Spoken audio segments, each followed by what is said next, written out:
The Keeper's Lantern presents The Time Machine by H.G. Wells, narrated by Rowan Whitmore. Chapter 1. Introduction.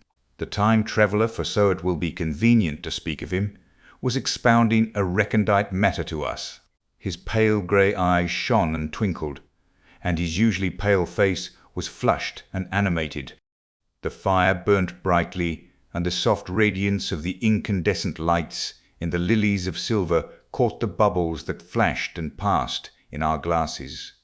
Our chairs, being his patents, embraced and caressed us rather than submitted to be sat upon, and there was that luxurious after-dinner atmosphere when thought runs gracefully free of the trammels of precision. And he put it to us in this way, marking the points with a lean forefinger, as we sat and lazily admired his earnestness over this new paradox as we thought it, and his fecundity. You must follow me carefully. I shall have to controvert one or two ideas that are almost universally accepted. The geometry, for instance, they taught you at school is founded on a misconception. "Is not that rather a large thing to expect us to begin upon?" said Philby, an argumentative person with red hair.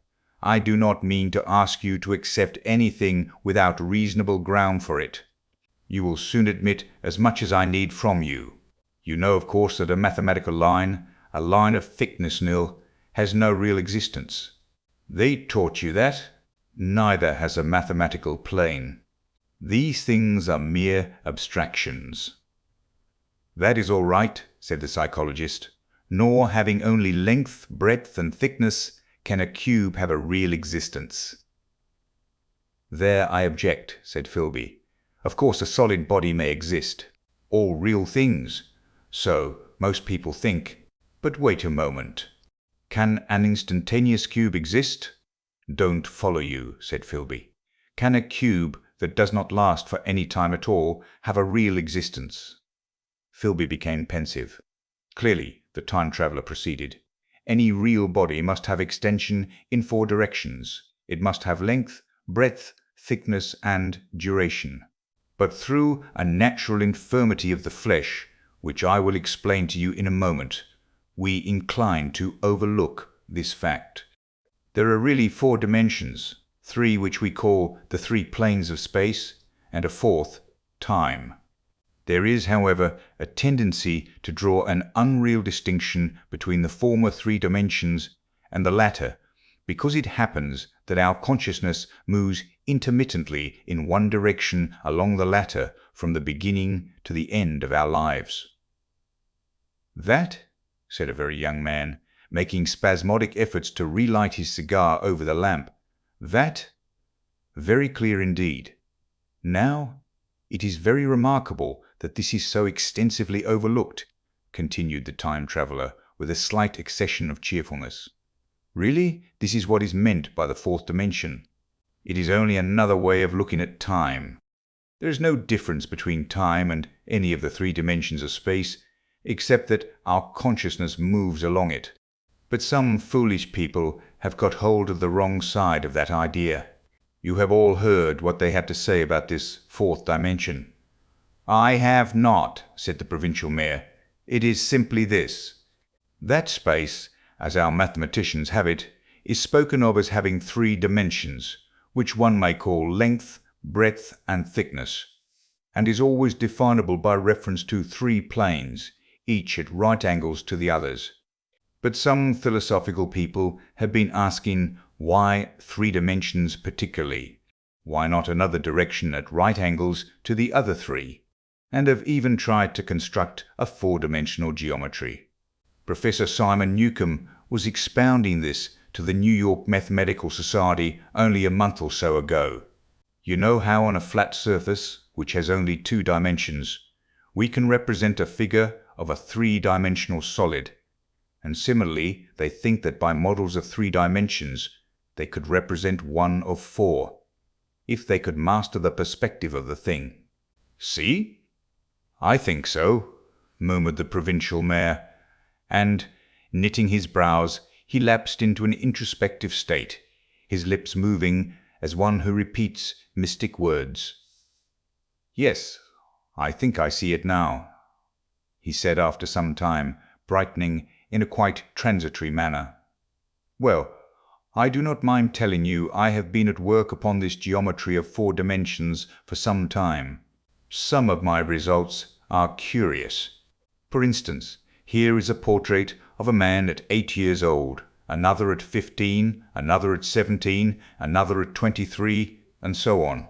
All these are evidently sections, as it were, 3-dimensional representations of his 4-dimensioned being, which is a fixed and unalterable thing. Scientific people," proceeded the time traveller, after the pause required for the proper assimilation of this, "know very well that time is only a kind of space. Here is a popular scientific diagram, a weather record. This line I trace with my finger shows the movement of the barometer. Yesterday it was so high, yesterday night it fell, then this morning it rose again, and so gently upward to here. Surely the mercury did not trace this line in any of the dimensions of space generally recognized, but certainly it traced such a line, and that line, therefore, we must conclude, was along the time dimension."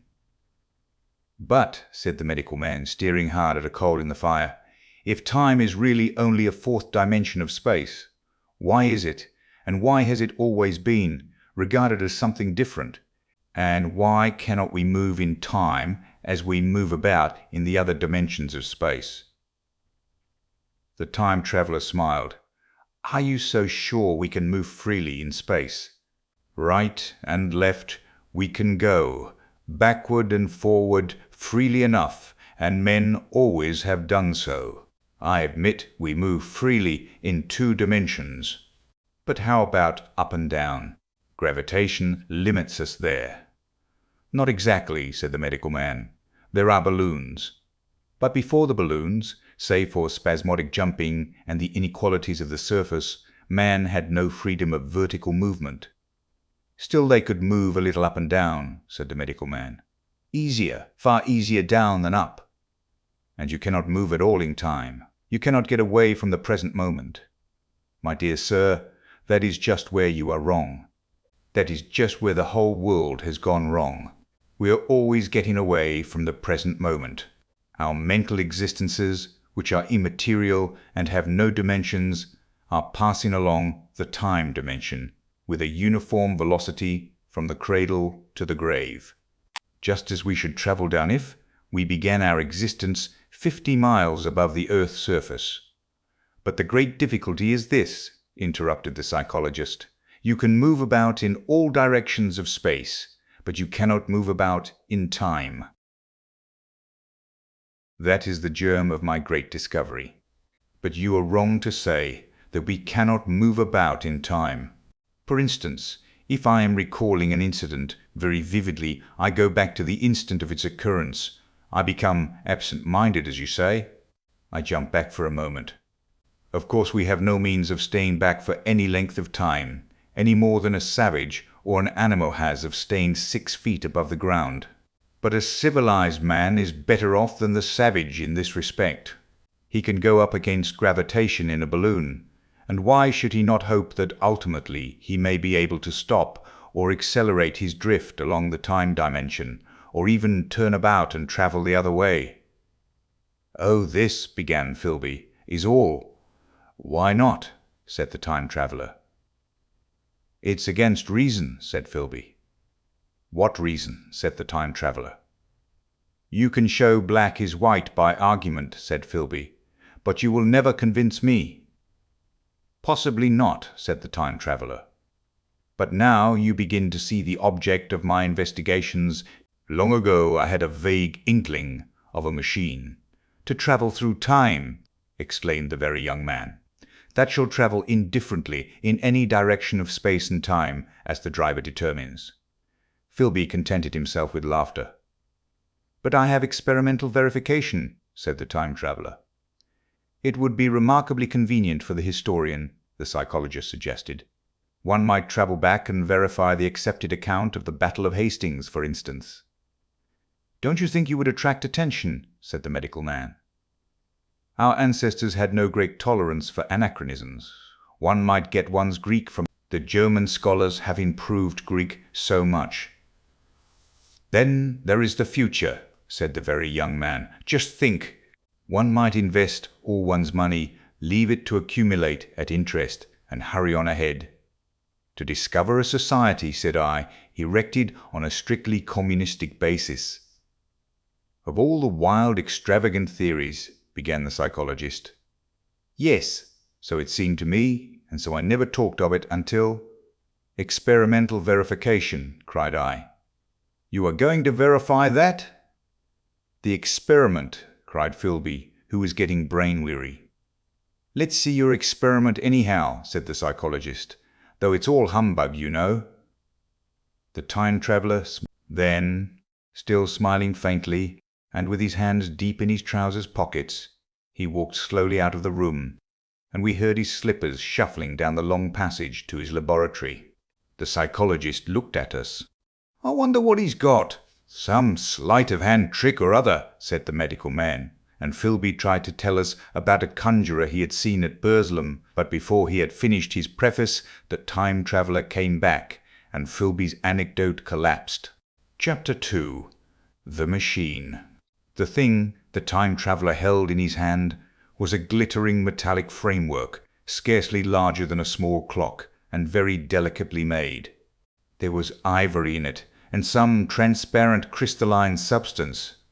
And now I must be explicit, for this that follows, unless his explanation is to be accepted, is an absolutely unaccountable thing. He took one of the small octagonal tables that were scattered about the room, and set it in front of the fire, with two legs on the hearthrug. On this table he placed the mechanism. Then he drew up a chair, and sat down. The only other object on the table was a small shaded lamp, the bright light of which fell upon the model. There were also perhaps a dozen candles about, 2 in brass candlesticks upon the mantel, and several in sconces, so that the room was brilliantly illuminated. I sat in a low armchair nearest the fire, and I drew this forward so as to be almost between the time-traveller and the fireplace. Philby sat behind him, looking over his shoulder. The medical man and the provincial mayor watched him in profile from the right, the psychologist from the left. The very young man stood behind the psychologist. We were all on the alert. It appears incredible to me that any kind of trick, however subtly conceived and however adroitly done, could have been played upon us under these conditions. The time-traveller looked at us, and then at the mechanism.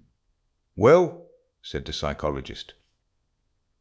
This little affair, said the time-traveller, resting his elbows upon the table and pressing his hands together above the apparatus, is only a model. It is my plan for a machine to travel through time. You will notice that it looks singularly askew, and that there is an odd twinkling appearance about this bar, as though it was in some way unreal. He pointed to the part with his finger. Also, here is one little white lever, and here is another. The medical man got up out of his chair and peered into the thing. It's beautifully made, he said. It took 2 years to make, retorted the time-traveller. Then, when we had all imitated the action of the medical man, he said, Now I want you clearly to understand that this lever, being pressed over, sends the machine gliding into the future, and this other reverses the motion. This saddle represents the seat of a time-traveller. Presently I am going to press the lever, and off the machine will go. It will vanish, pass into future, time, and disappear. Have a good look at the thing. Look at the table too, and satisfy yourselves there is no trickery. I don't want to waste this model, and then be told I'm a quack. There was a minute's pause perhaps. The psychologist seemed about to speak to me, but changed his mind. Then the time-traveller put forth his finger towards the lever.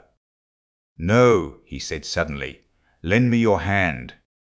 And turning to the psychologist, he took that individual's hand in his own and told him to put out his forefinger, so that it was the psychologist himself who sent forth the model time machine on its interminable voyage.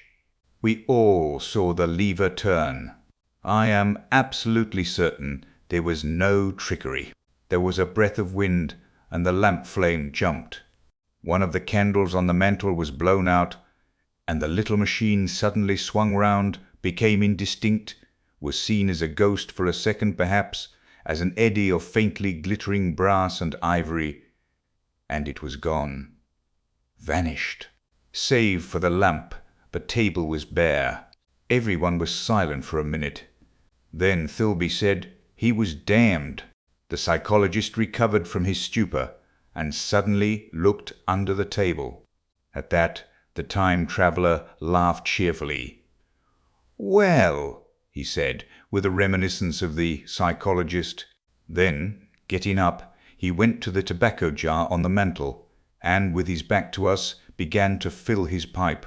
We stared at each other. "Look here," said the medical man, "are you in earnest about this? Do you seriously believe that that machine has travelled into time?"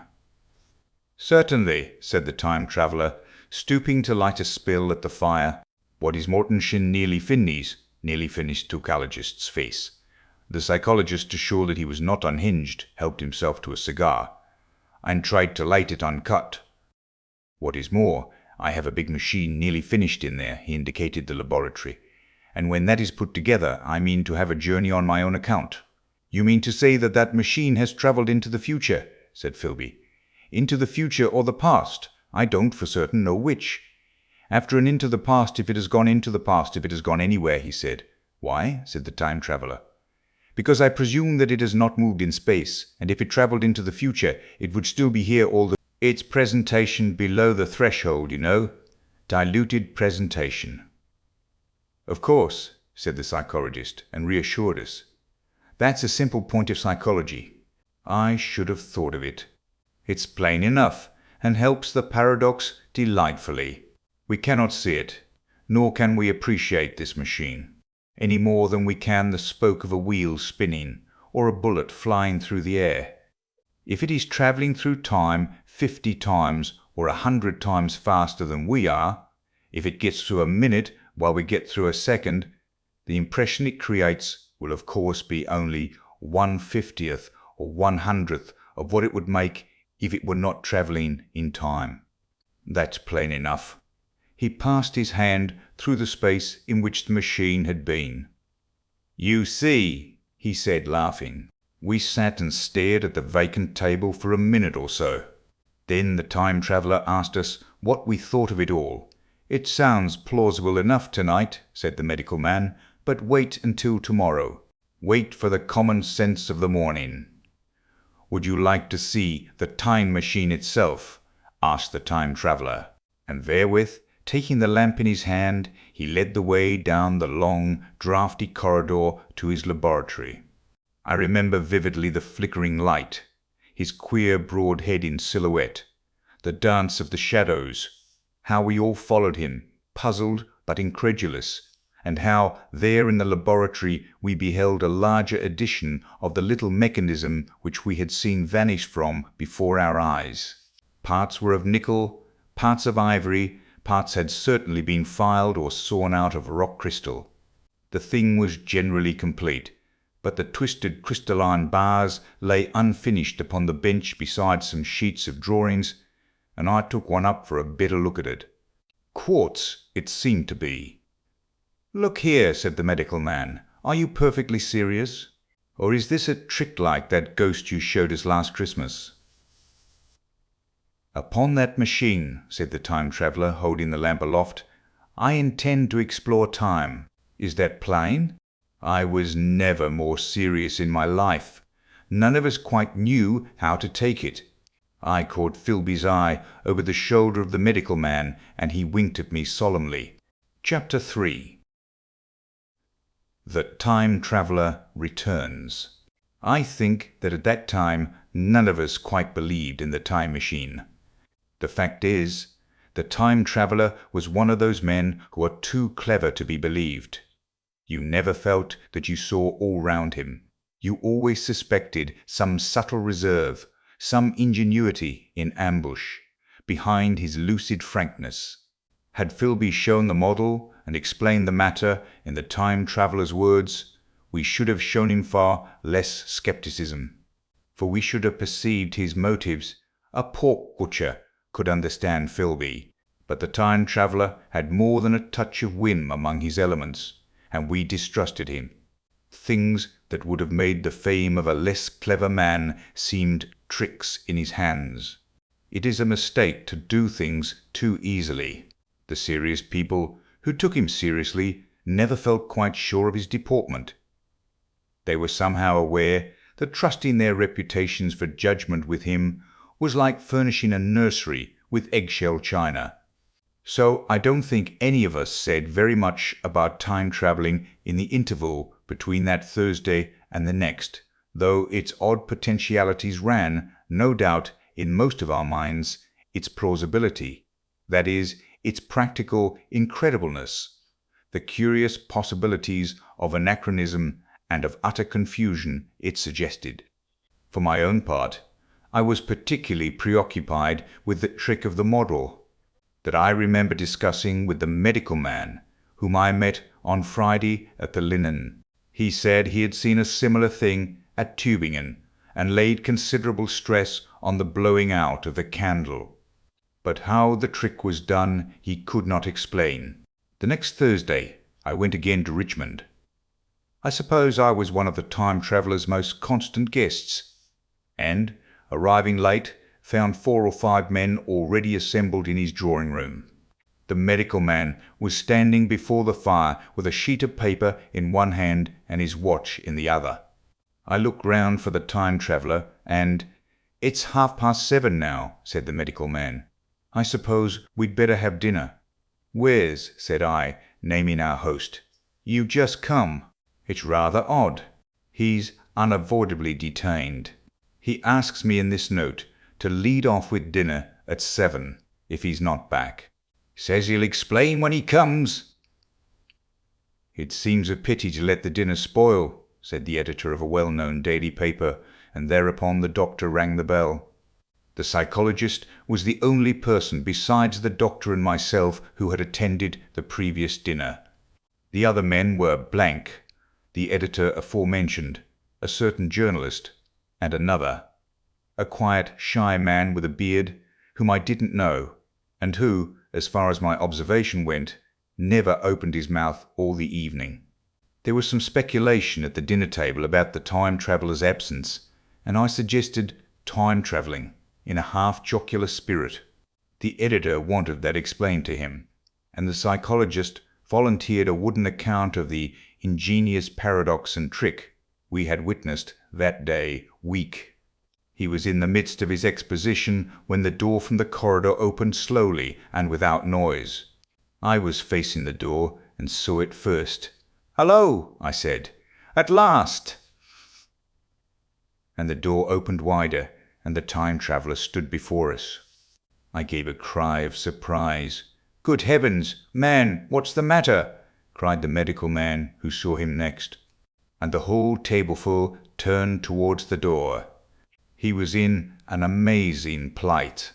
His coat was dusty and dirty, and smeared with green down the sleeves, his hair disordered, and, as it seemed to me, greyer, either with dust and dirt, or because its colour had actually faded.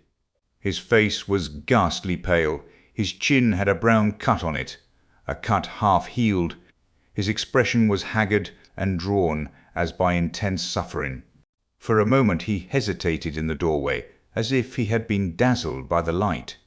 Then he came into the room. He walked with just such a limp as I have seen in footsore tramps.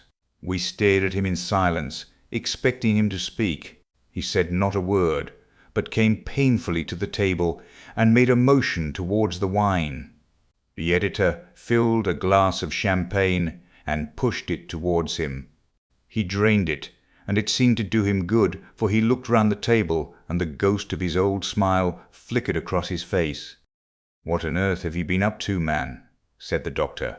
The time traveller did not seem to hear. "Don't let me disturb you," he said, with a certain faltering articulation. "I'm all right." He stopped, held out his glass for more, and took it off at a draught. "That's good," he said. His eyes grew brighter, and a faint colour came into his cheeks. His glance flickered over our faces with a certain dull approval, and then went round the warm and comfortable room. Then he spoke again, still as it were feeling his way among his words. "I'm going to wash and dress, and then I'll come down and explain things. Save me some of that mutton.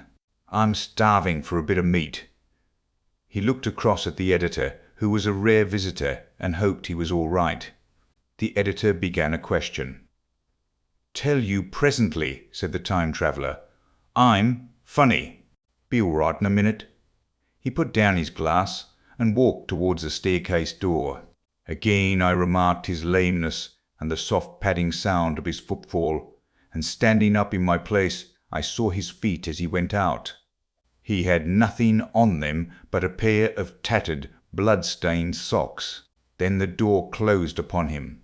I had half a mind to follow, till I remembered how he detested any fuss about himself. For a minute, perhaps, my mind was wool-gathering. "Then, remarkable behaviour of an eminent scientist," I heard the editor say, thinking after his wonted headlines. And this brought my attention back to the bright dinner table. "What's the game?" said the journalist. "Has he been doing the amateur cadger?" "I don't follow." I met the eye of the psychologist, and read my own interpretation in his face. I thought of the time traveller limping painfully upstairs. I don't think anyone else had noticed his lameness. The first to recover completely from this surprise was the medical man who rang the bell. The time traveller hated to have servants waiting at dinner for a hot plate. At that the editor turned to his knife and fork with a grunt, and the silent man followed suit. The dinner was resumed. Conversation was exclamatory for a little while, with gaps of wonderment, and then the editor got fervent in his curiosity. "Does our friend eke out his modest income with a crossing, or has he his Nebuchadnezzar phases?" he inquired. "I feel assured it's this business of the time machine," I said, and took up the psychologist's account of our previous meeting. The new guests were frankly incredulous. The editor raised objections. What was this time travelling? A man couldn't cover himself with dust by rolling in a paradox, could he? And then, as the idea came home to him, he resorted to caricature. Hadn't they any clothes brushes in the future? The journalist, too, would not believe at any price, and joined the editor in the easy work of heaping ridicule on the whole thing. They were both the new kind of journalist, very joyous, irreverent young men. "Our special correspondent in the Day After Tomorrow reports," the journalist was saying, or rather shouting, when the time traveller came back. He was dressed in ordinary evening clothes, and nothing save his haggard look remained of the change that had startled me. "I say," said the editor hilariously, "these chaps here say you have been travelling into the middle of next week. Tell us all about Little Rosebery, will you? What will you take for the lot?" The time traveller came to the place reserved for him without a word. He smiled quietly, in his old way. "Where's my mutton?" he said. "What a treat it is to stick a fork into meat again." "Story!" cried the editor. "Story be damned," said the time traveller. "I want something to eat. I won't say a word until I get some peptone into my arteries. Thanks. And the salt." "One word," said I. "Have you been time travelling?" "Yes," said the time traveller with his mouth full, nodding his head. "I'd give a shilling a line for a verbatim note," said the editor. The time traveller pushed his glass towards the silent man and rang it with his fingernail, at which the silent man, who had been staring at his face, started convulsively and poured him wine. The rest of the dinner was uncomfortable. For my own part, sudden questions kept on rising to my lips, and I dare say it was the same with the others. The journalist tried to relieve the tension by telling anecdotes of Hetty Potter. The time traveller devoted his attention to his dinner and displayed the appetite of a tramp. The medical man smoked a cigarette and watched the time traveller through his eyelashes.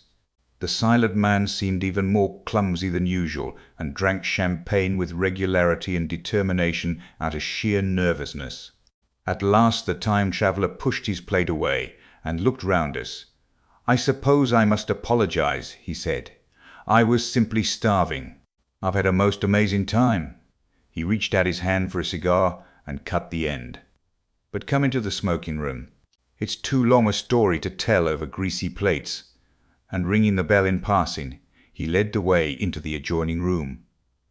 "You have told blank and dash and chose about the machine," he said to me, leaning back in his easy chair and naming the 3 new guests. "But the thing's a mere paradox," said the editor. "I can't argue tonight." "I don't mind telling you the story, but I can't argue." "I will," he went on, "tell you the story of what has happened to me, if you like. But you must refrain from interruptions. I want to tell it badly. Most of it will sound like lying. So be it. It's true, every word of it, all the same. I was in my laboratory at 4 o'clock, and since then I've lived 8 days, such days as no human being ever lived before. I'm nearly worn out, but I shan't sleep till I've told this thing over to you. Then I shall go to bed. But no interruptions. Is it agreed?" "Agreed," said the editor, and the rest of us echoed, "Agreed." And with that, the time traveller began his story as I have set it forth. He sat back in his chair at first, and spoke like a weary man. Afterwards he got more animated. In writing it down, I feel, with only too much keenness, the inadequacy of pen and ink, and, above all, my own inadequacy, to express its quality. You read, I will suppose, attentively enough, but you cannot see the speaker's white, sincere face in the bright circle of the little lamp, nor hear the intonation of his voice. You cannot know how his expression followed the turns of his story. Most of us hearers were in shadow, for the candles in the smoking room had not been lighted, and only the face of the journalist and the legs of the silent man from the knees downward were illuminated. At first we glanced now and again at each other. After a time we ceased to do that, and looked only at the time traveller's face. Chapter 4. Time Travelling. I told some of you last Thursday of the principles of the time machine, and showed you the actual thing itself, incomplete, in the workshop. There it is now, a little travel-worn truly, and one of the ivory bars is cracked, and a brass rail bent, but the rest of it's sound enough.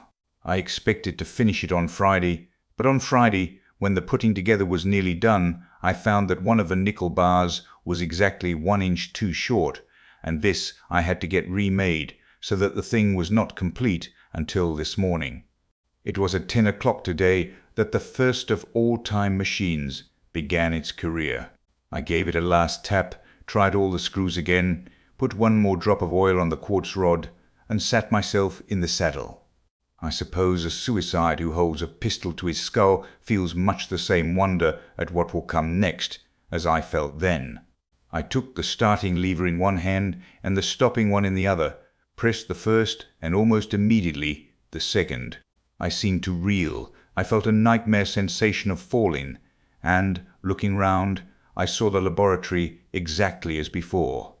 Had anything happened? For a moment I suspected that my intellect had tricked me. Then I noted the clock.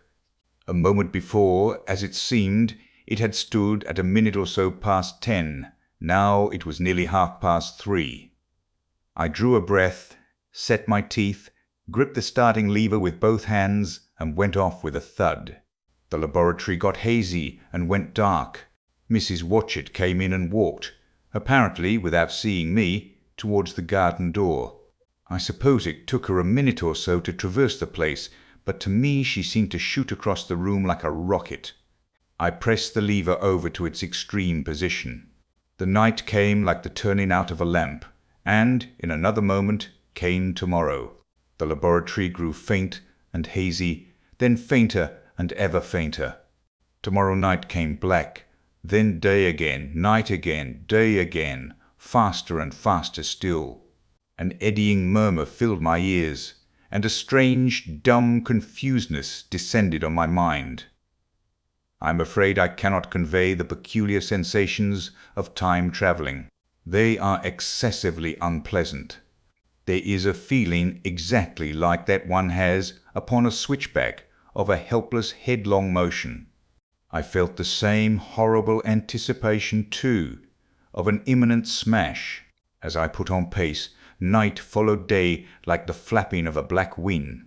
The dim suggestion of the laboratory seemed presently to fall away from me, and I saw the sun hopping swiftly across the sky, leaping it every minute, and every minute marking a day. I suppose the laboratory had been destroyed, and I'd come into the open air. I had a dim impression of scaffolding, but I was already going too fast to be conscious of any moving things. The slowest snail that ever crawled dashed by too fast for me. The twinkling succession of darkness and light was excessively painful to the eye. Then, in the intermittent darknesses, I saw the moon spinning swiftly through her quarters, from new to full, and had a faint glimpse of the circling stars. Presently, as I went on, still gaining velocity, the palpitation of night and day merged into one continuous greyness. The sky took on a wonderful deepness of blue, a splendid luminous colour like that of early twilight. The jerking sun became a streak of fire, a brilliant arch, in space. The moon, a fainter fluctuating band, and I could see nothing of the stars, save now and then a brighter circle flickering in the blue. The landscape was misty and vague. I was still on the hillside upon which this house now stands, and the shoulder rose above me, grey and dim. I saw trees growing and changing like puffs of vapour, now brown, now green. They grew, spread, shivered, and passed away. I saw huge buildings rise up faint and fair, and pass like dreams. The whole surface of the earth seemed changed, melting and flowing under my eyes. The little hands upon the dials that registered my speed raced round faster and faster. Presently I noted that the sun-belt swayed up and down, from solstice to solstice, in a minute or less, and that consequently my pace was over a year. A minute, and minute by minute, the white snow flashed across the world and vanished, and was followed by the bright, brief green of spring. The unpleasant sensations of the start were less poignant now. They merged at last into a kind of hysterical exhilaration. I remarked, indeed, a clumsy swaying of the machine for which I was unable to account, but my mind was too confused to attend to it. So, with a kind of madness growing upon me, I flung myself into futurity. At first I scarce thought of stopping, scarce thought of anything but these new sensations. But presently a fresh series of impressions grew up in my mind, a certain curiosity, and therewith a certain dread, until at last they took complete possession of me. What strange developments of humanity, what wonderful advances upon our rudimentary civilization, I thought, might not appear when I came to look nearly into the dim, elusive world that raced and fluctuated before my eyes. I saw great and splendid architecture rising about me, more massive than any buildings of our own time, and yet, as it seemed, built of glimmer and mist. I saw a richer green flow up the hillside, and remain there, without any wintry intermission. Even through the veil of my confusion, the earth seemed very fair, and so my mind came round to the business of stopping. The peculiar risk lay in the possibility of my finding some substance in the space which I, or the machine, occupied. So long as I travelled at a high velocity through time, this scarcely mattered. I was, so to speak, attenuated, was slipping like a vapour through the interstices of intervening substances. But to come to a stop involved the jamming of myself, molecule by molecule, into whatever lay in my way, meant bringing my atoms into such intimate contact with those of the obstacle that a profound chemical reaction, possibly a far-reaching explosion, would result, and blow myself and my apparatus out of all possible dimensions into the unknown. This possibility had occurred to me again and again while I was making the machine, but then I had cheerfully accepted it as an unavoidable risk, one of the risks a man has got to take. Now the risk was inevitable. I no longer saw it in the same cheerful light. The fact is that, insensibly, the absolute strangeness of everything, the sickly jarring and swaying of the machine, above all, the feeling of prolonged falling, had absolutely upset my nerves. I told myself that I could never stop, and with a gust of petulance I resolved to stop forthwith. Like an impatient fool, I lugged over the lever, and incontinently the thing went reeling over, and I was flung headlong through the air. There was the sound of a clap of thunder in my ears. I may have been stunned for a moment. A pitiless hail was hissing round me, and I was sitting on soft turf in front of the overset machine.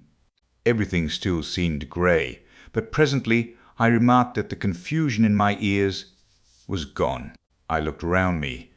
I was on what seemed to be a little lawn in a garden, surrounded by rhododendron bushes, and I noticed that their mauve and purple blossoms were dropping in a shower under the beating of the hailstones. The rebounding, dancing hail hung in a little cloud over the machine and drove along the ground like smoke. In a moment I was wet to the skin. "Fine hospitality," said I, "to a man who has travelled innumerable years to see you." Presently I thought what a fool I was to get wet. I stood up and looked round me. A colossal figure, carved apparently in some white stone, loomed indistinctly beyond the rhododendrons through the hazy downpour. But all else of the world was invisible. My sensations would be hard to describe. As the columns of hail grew thinner, I saw the white figure more distinctly. It was very large, for a silver birch tree touched its shoulder. It was of white marble, in shape something like a winged sphinx, but the wings, instead of being carried vertically at the sides, were spread so that it seemed to hover. The pedestal, it appeared to me, was of bronze, and was thick with verdigris. It chanced that the face was towards me. The sightless eyes seemed to watch me. There was the faint shadow of a smile on the lips. It was greatly weather-worn, and that imparted an unpleasant suggestion of disease. I stood looking at it for a little space, half a minute perhaps, or half an hour. It seemed to advance and to recede as the hail drove before it, denser or thinner. At last I tore my eyes from it for a moment, and saw that the hail curtain had worn threadbare, and that the sky was lightening with the promise of the sun. I looked up again at the crouching white shape, and the full temerity of my voyage came suddenly upon me. What might appear when that hazy curtain was altogether withdrawn? What might not have happened to men? What if cruelty had grown into a common passion? What if, in this interval, the race had lost its manliness and had developed into something inhuman, unsympathetic, and overwhelmingly powerful? I might seem some old-world savage animal, only the more dreadful and disgusting for our common likeness, a foul creature to be incontinently slain. Already I saw other vast shapes, huge buildings with intricate parapets and tall columns, with a wooded hillside dimly creeping in upon me through the lessening storm. I was seized with a panic fear. I turned frantically to the time machine and strove hard to readjust it. As I did so, the shafts of the sun smote through the thunderstorm.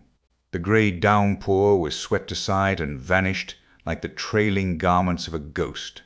Above me, in the intense blue of the summer sky, some faint brown shreds of cloud whirled into nothingness. The great buildings about me stood out clear and distinct, shining with the wet of the thunderstorm. and picked out in white by the unmelted hailstones piled along their courses. I felt naked in a strange world. I felt as perhaps a bird may feel in the clear air, knowing the hawk wings above and will swoop. My fear grew to frenzy. I took a breathing space, set my teeth, and again grappled fiercely wrist and knee with the machine. It gave under my desperate onset and turned over. It struck my chin violently. One hand on the saddle, the other on the lever, I stood panting heavily in attitude to mount again. But with this recovery of a prompt retreat, my courage recovered. I looked more curiously and less fearfully at this world of the remote future. In a circular opening high up in the wall of the nearer house, I saw a group of figures clad in rich, soft robes. They had seen me, and their faces were directed towards me. Then I heard voices approaching me. Coming through the bushes by the white Sphinx were the heads and shoulders of men running. One of these emerged in a pathway leading straight to the little lawn upon which I stood with my machine. He was a slight creature, perhaps 4 feet high, clad in a purple tunic, girdled at the waist with a leather belt. Sandals or buskins, I could not clearly distinguish which, were on his feet. His legs were bare to the knees, and his head was bare. Noticing that, I noticed for the first time how warm the air was. He struck me as being a very beautiful and graceful creature, but indescribably frail. His flushed face reminded me of the more beautiful kind of consumptive, that hectic beauty of which we used to hear so much. At the sight of him I suddenly regained confidence. I took my hands from the machine. Chapter 5. In the Golden Age. In another moment we were standing face to face, I and this fragile thing out of futurity. He came straight up to me and laughed into my eyes. The absence from his bearing of any sign of fear struck me at once. Then he turned to the 2 others who were following him and spoke to them in a strange and very sweet and liquid tongue. There were others coming, and presently a little group of perhaps 8 or 10 of these exquisite creatures were about me. One of them addressed me. It came into my head, oddly enough, that my voice was too harsh and deep for them. So I shook my head, and, pointing to my ears, shook it again. He came a step forward, hesitated, and then touched my hand. Then I felt other soft little tentacles upon my back and shoulders. They wanted to make sure I was real. There was nothing in this at all alarming. Indeed, there was something in these pretty little people that inspired confidence, a graceful gentleness, a certain childlike ease. And besides, they looked so frail that I could fancy myself flinging the whole dozen of them about like ninepins. But I made a sudden motion to warn them when I saw their little pink hands feeling at the time machine. Happily then, when it was not too late, I thought of a danger I had hitherto forgotten, and reaching over the bars of the machine, I unscrewed the little levers that would set it in motion, and put these in my pocket. Then I turned again to see what I could do in the way of communication. And then, looking more nearly into their features, I saw some further peculiarities in their Dresden china type of prettiness. Their hair, which was uniformly curly, came to a sharp end at the neck and cheek. There was not the faintest suggestion of it on the face, and their ears were singularly minute. The mouths were small, with bright red, rather thin lips, and the little chins ran to a point. The eyes were large and mild, and, this may seem egotism on my part, I fancied even that there was a certain lack of the interest I might have expected in them. As they made no effort to communicate with me, but simply stood round me smiling and speaking in soft cooing notes to each other, I began the conversation. I pointed to the time machine and to myself. Then, hesitating for a moment how to express time, I pointed to the sun. At once a quaintly pretty little figure in checkered purple and white followed my gesture, and then astonished me by imitating the sound of thunder, For a moment I was staggered, though the import of his gesture was plain enough. The question had come into my mind abruptly.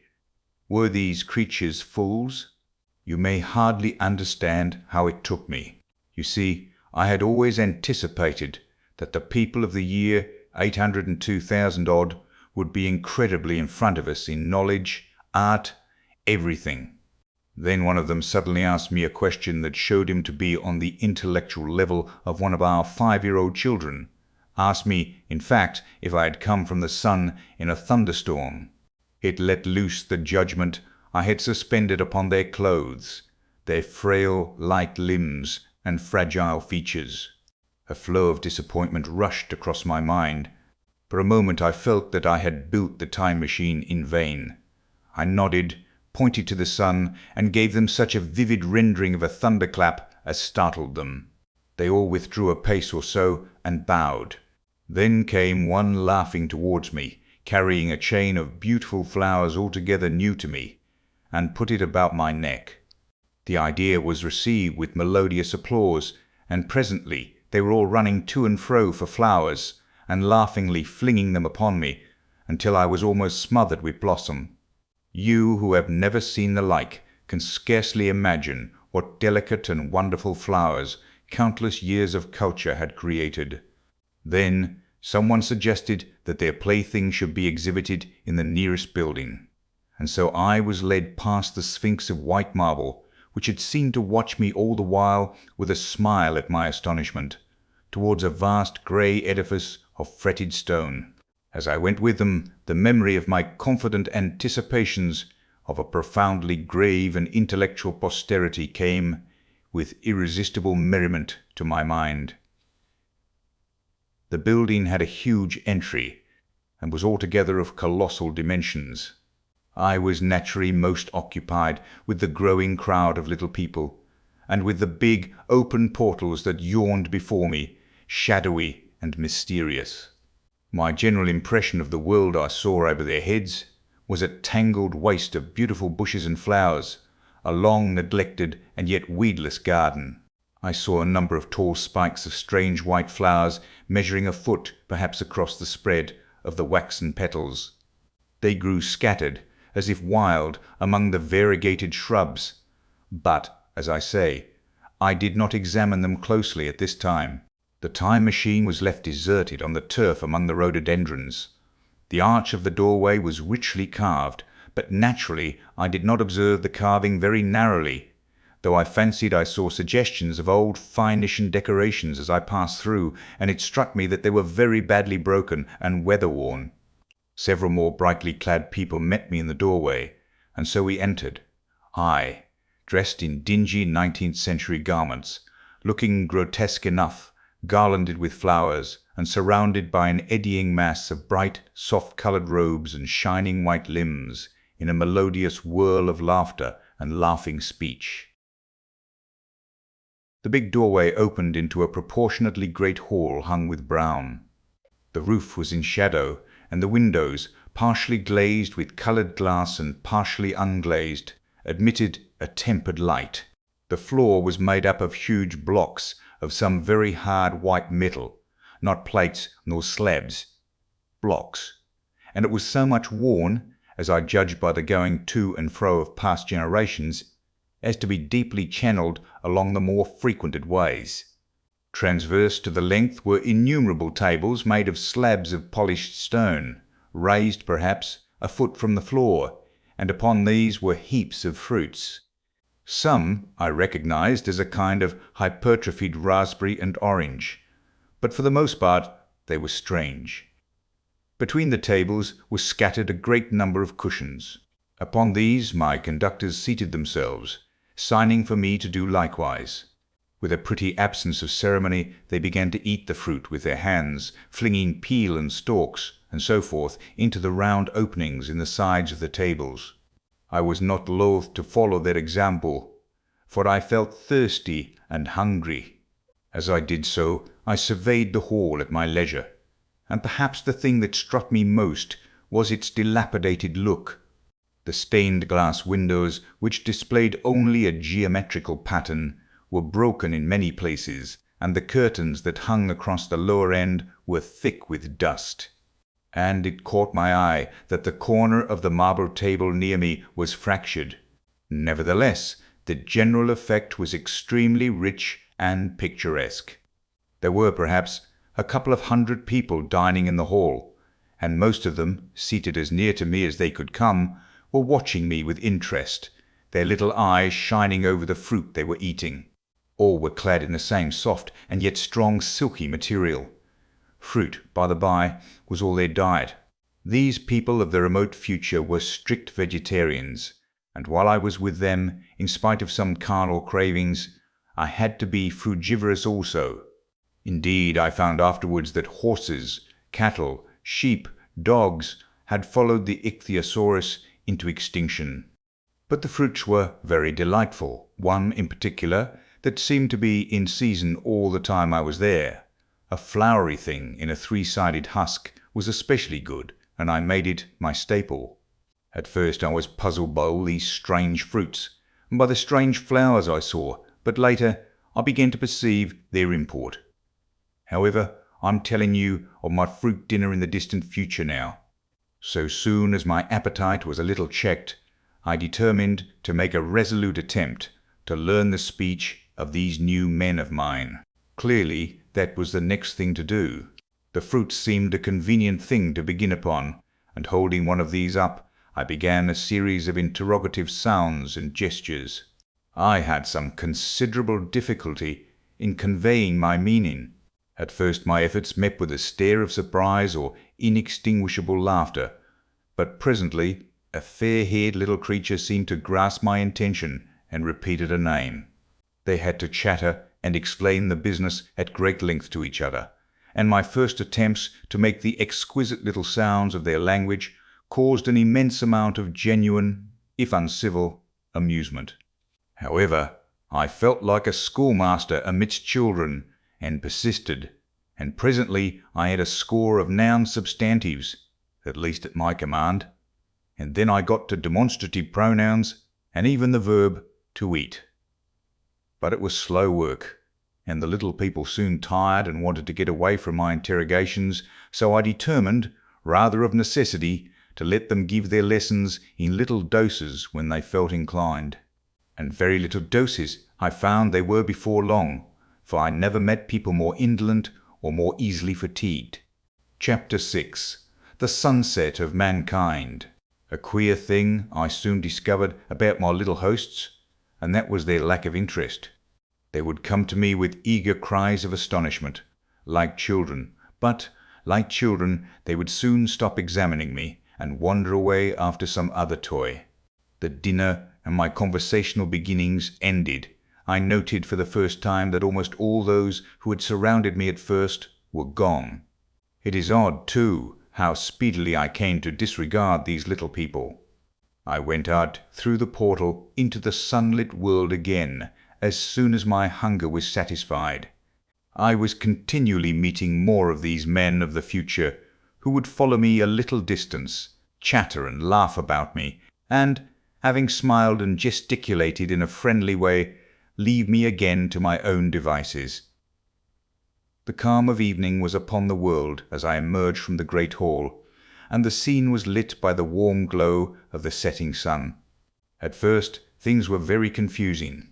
Everything was so entirely different from the world I had known, even the flowers. The big building I had left was situated on the slope of a broad river valley, but the Thames had shifted perhaps a mile from its present position. I resolved to mount to the summit of a crest, perhaps a mile and a half away, from which I could get a wider view of this our planet in the year 802,701 A.D. For that, I should explain, was the date the little dials of my machine recorded. As I walked, I was watching for every impression that could possibly help to explain the condition of ruinous splendor in which I found the world, for ruinous it was. A little way up the hill, for instance, was a great heap of granite, bound together by masses of aluminium, a vast labyrinth of precipitous walls and crumpled heaps. amidst which were thick heaps of very beautiful pagoda-like plants, nettles possibly, but wonderfully tinted with brown about the leaves, and incapable of stinging. It was evidently the derelict remains of some vast structure. To what end built I could not determine.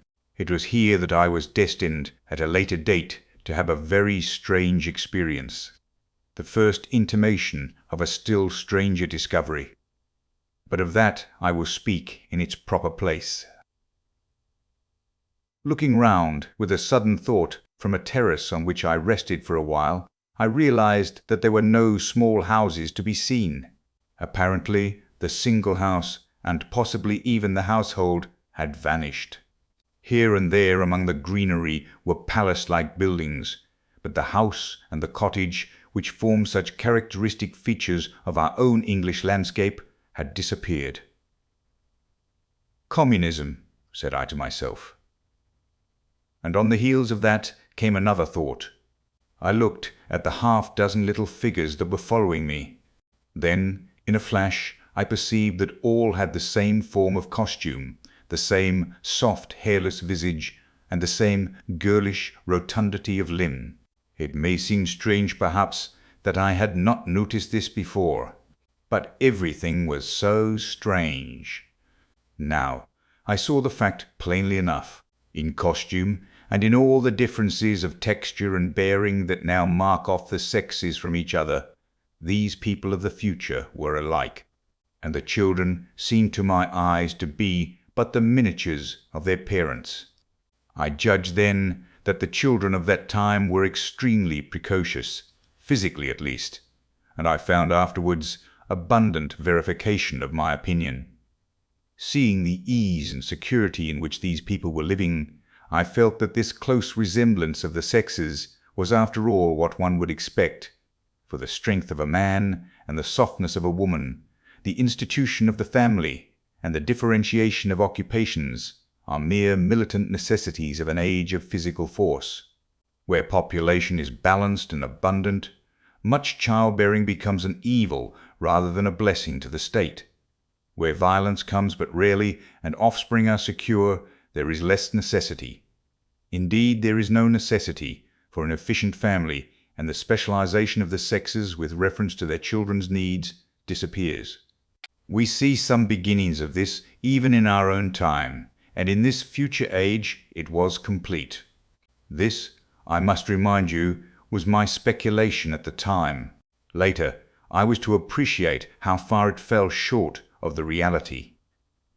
While I was musing upon these things, my attention was attracted by a pretty little structure, like a well under a cupola.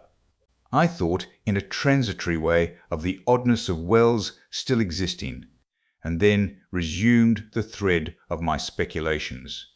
There were no large buildings towards the top of the hill, and as my walking powers were evidently miraculous, I was presently left alone for the first time. With a strange sense of freedom and adventure, I pushed on up to the crest. There I found a seat of some yellow metal that I did not recognize, corroded in places with a kind of pinkish rust and half smothered in soft moss. The armrests cast and filed into the resemblance of griffins' heads. I sat down on it, and I surveyed the broad view of our old world under the sunset of that long day. It was as sweet and fair a view as I have ever seen. The sun had already gone below the horizon, and the west was flaming gold, touched with some horizontal bars of purple and crimson. Below was the valley of the Thames, in which the river lay like a band of burnished steel. I have already spoken of the great palaces dotted about among the variegated greenery, some in ruins and some still occupied. Here and there rose a white or silvery figure in the waste garden of the earth. Here and there came the sharp vertical line of some cupola or obelisk. There were no hedges, no signs of proprietary rights, no evidences of agriculture. The whole earth had become a garden. So watching, I began to put my interpretation upon the things I had seen. And as it shaped itself to me that evening, my interpretation was something in this way. Afterwards I found I had got only a half-truth, or only a glimpse of one facet of the truth. It seemed to me that I had happened upon humanity upon the wane. The ruddy sunset set me thinking of the sunset of mankind. For the first time I began to realize an odd consequence of the social effort in which we are at present engaged. And yet, come to think, it is a logical consequence enough. Strength is the outcome of need. Security sets a premium on feebleness. The work of ameliorating the conditions of life, the true civilizing process that makes life more and more secure, had gone steadily on to a climax.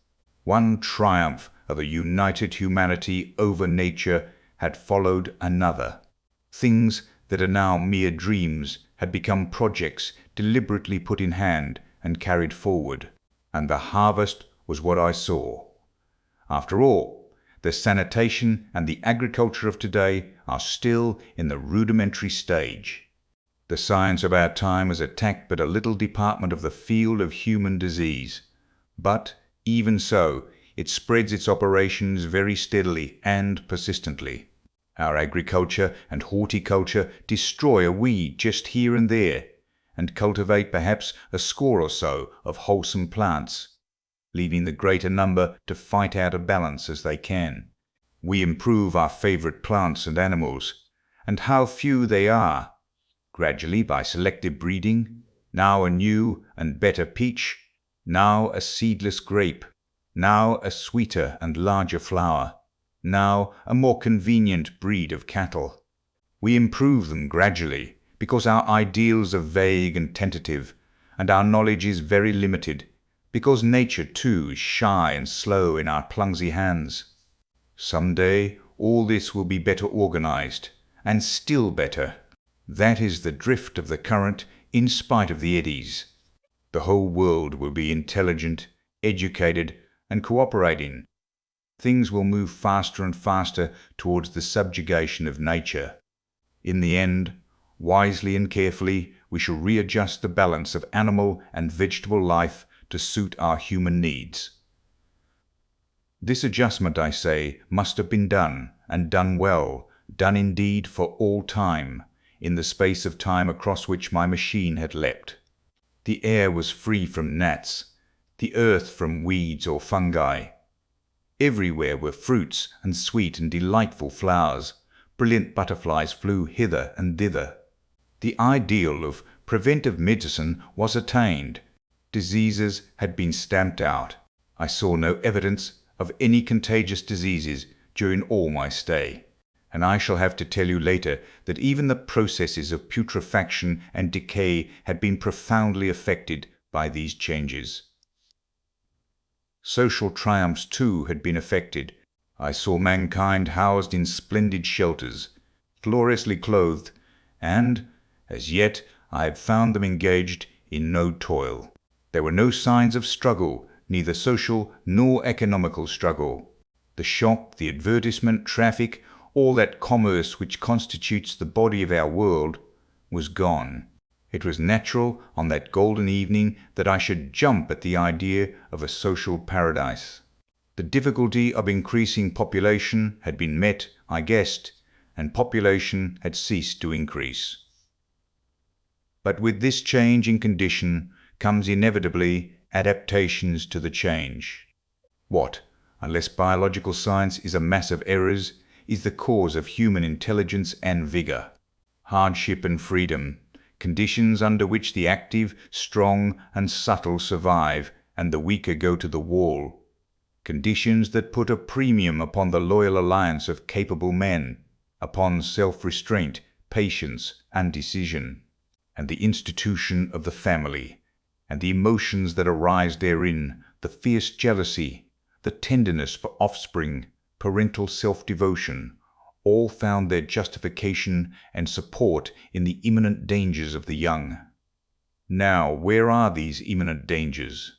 There is a sentiment arising, and it will grow, against connubial jealousy, against fierce maternity, against passion of all sorts, unnecessary things now, and things that make us uncomfortable, savage survivals, discords in a refined and pleasant life. I thought of the physical slightness of the people, their lack of intelligence, and those big abundant ruins, and it strengthened my belief in a perfect conquest of nature. For after the battle comes quiet.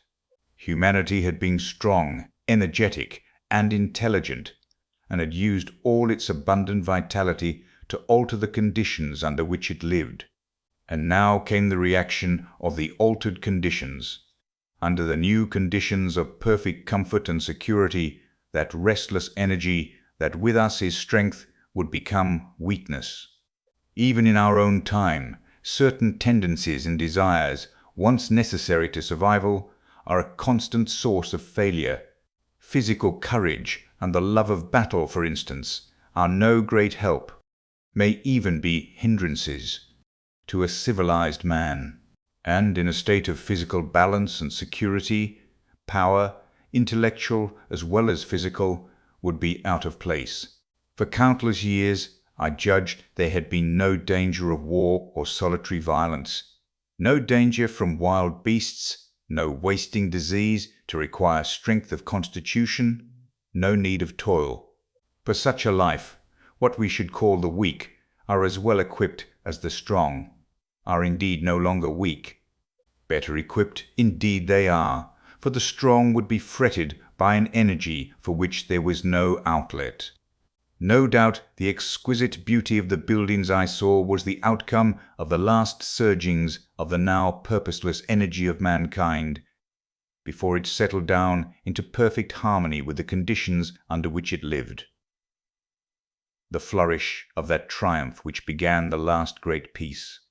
This has ever been the fate of energy in security. It takes to art and to eroticism, and then come languor and decay.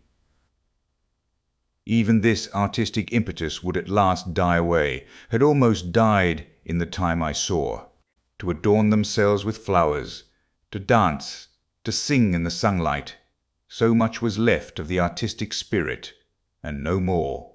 Even that would fade in the end into a contented inactivity.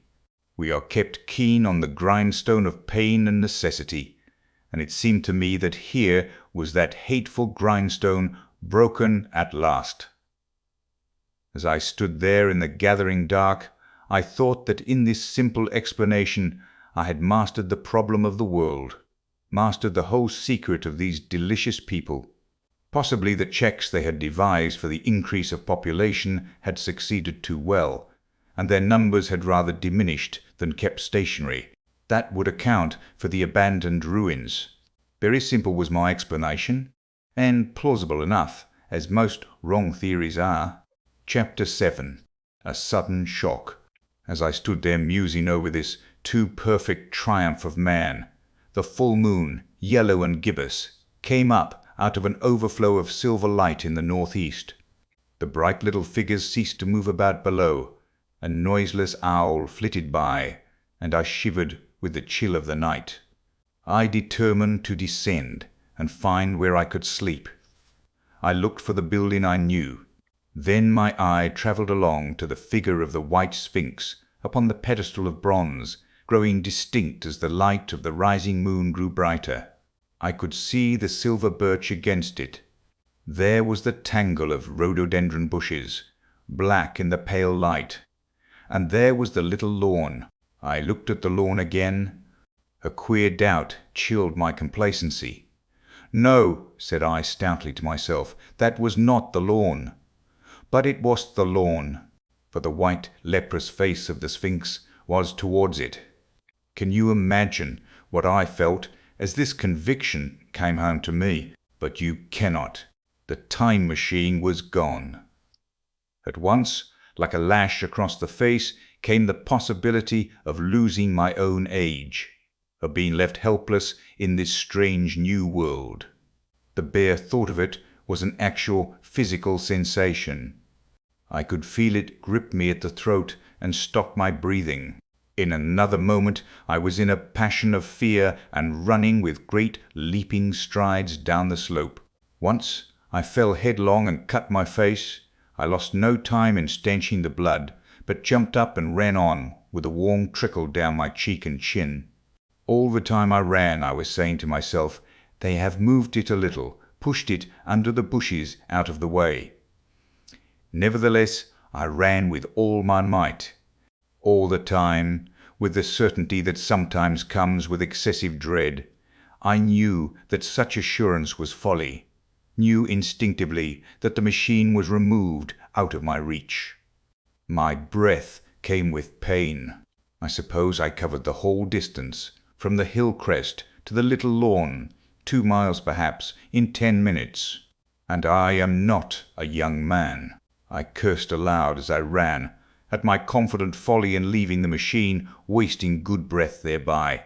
I cried aloud, and none answered. Not a creature seemed to be stirring in that moonlit world. When I reached the lawn, my worst fears were realized. Not a trace of the thing was to be seen.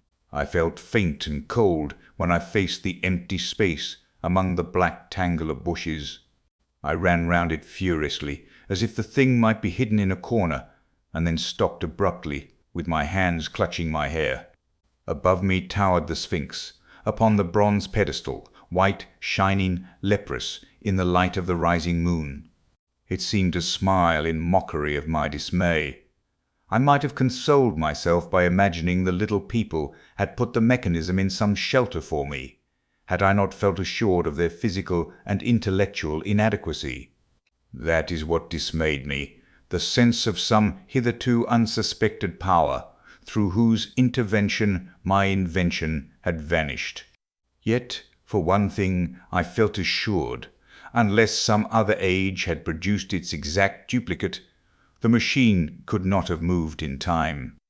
The attachment of the levers, I will show you the method later, prevented anyone from tampering with it in that way when they were removed. It had moved and was hid only in space. But then, where could it be? I think I must have had a kind of frenzy. I remember running violently in and out among the moonlit bushes all round the Sphinx, and startling some white animal that, in the dim light, I took for a small deer. I remember, too, late that night, beating the bushes with my clenched fist, until my knuckles were gashed and bleeding from the broken twigs. Then, sobbing and raving in my anguish of mind, I went down to the great building of stone. The big hall was dark, silent, and deserted. I slipped on the uneven floor and fell over one of the malachite tables, almost breaking my shin. I lit a match and went on past the dusty curtains, of which I have told you. There I found a second great hall, covered with cushions, upon which perhaps a score or so of the little people were sleeping. I have no doubt they found my second appearance strange enough, coming suddenly out of the quiet darkness with inarticulate noises and the splutter and flare of a match, for they had forgotten about matches. "Where is my time machine?" I began, bawling like an angry child, laying hands upon them and shaking them up together. It must have been very queer to them. Some laughed, most of them looked sorely frightened. When I saw them standing round me, it came into my head that I was doing as foolish a thing as it was possible for me to do under the circumstances, in trying to revive the sensation of fear. For, reasoning from their daylight behavior, I thought that fear must be forgotten. Abruptly, I dashed down the match, and knocking one of the people over in my course, went blundering across the big dining hall again, out under the moonlight. I heard cries of terror and their little feet running and stumbling this way and that. I do not remember all I did as the moon crept up the sky. I suppose it was the unexpected nature of my loss that maddened me. I felt hopelessly cut off from my own kind, a strange animal in an unknown world. I must have raved to and fro, screaming and crying upon God and fate. I have a memory of horrible fatigue, as the long night of despair wore away, of looking in this impossible place and that, of groping among moonlit ruins and touching strange creatures in the black shadows. At last of lying on the ground near the Sphinx and weeping with absolute wretchedness, even anger at the folly of leaving the machine having leaked away with my strength. I had nothing left but misery. Then I slept, and when I woke again it was full day, and a couple of sparrows were hopping round me on the turf within reach of my arm. I sat up in the freshness of the morning, trying to remember how I had got there, and why I had such a profound sense of desertion and despair. Then things came clear in my mind. With the plain, reasonable daylight, I could look my circumstances fairly in the face. I saw the wild folly of my frenzy overnight, and I could reason with myself. Suppose the worst, I said. Suppose the machine altogether lost, perhaps destroyed. It behoves me to be calm and patient, to learn the way of the people, to get a clear idea of the method of my loss, and the means of getting materials and tools, so that in the end, perhaps, I may make another. That would be my only hope, a poor hope, perhaps, but better than despair. And, after all, it was a beautiful and curious world. But probably the machine had only been taken away. Still, I must be calm and patient, find its hiding place, and recover it by force or cunning. And with that I scrambled to my feet and looked about me, wondering where I could bathe. I felt weary, stiff, and travel-soiled. The freshness of the morning made me desire an equal freshness. I had exhausted my emotion. Indeed, as I went about my business, I found myself wondering at my intense excitement overnight. I made a careful examination of the ground about the little lawn. I wasted some time in futile questionings, conveyed, as well as I was able, to such of the little people as came by. They all failed to understand my gestures. Some were simply stolid. Some thought it was a jest and laughed at me. I had the hardest task in the world, to keep my hands off their pretty laughing faces. It was a foolish impulse, but the devil begotten of fear and blind anger was ill curbed, and still eager to take advantage of my perplexity. The turf gave better counsel. I found a groove ripped in it, about midway between the pedestal of the Sphinx and the marks of my feet, where, on arrival, I had struggled with the overturned machine. There were other signs of removal about, with queer narrow footprints, like those I could imagine made by a sloth. This directed my closer attention to the pedestal. It was, as I think I have said, of bronze. It was not a mere block, but highly decorated with deep-framed panels on either side. I went and rapped at these. The pedestal was hollow. Examining the panels with care, I found them discontinuous with the frames. There were no handles or keyholes, but possibly the panels, if they were doors, as I supposed, opened from within. One thing was clear enough to my mind. It took no very great mental effort to infer that my time machine was inside that pedestal. But how it got there was a different problem. I saw the heads of two orange-clad people coming through the bushes and under some blossom-covered apple trees towards me. I turned smiling to them, and beckoned them to me.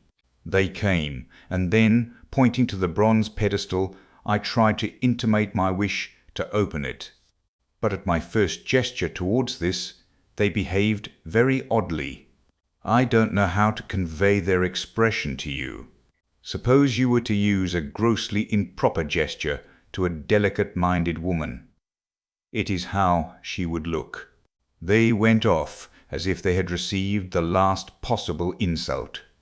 I tried a sweet-looking little chap in white next, with exactly the same result.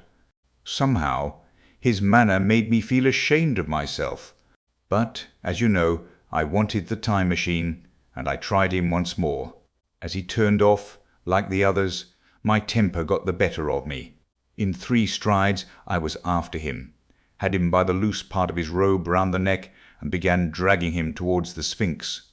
Then I saw the horror and repugnance of his face, and all of a sudden I let him go. But I was not beaten yet. I banged with my fist at the bronze panels. I thought I heard something stir inside.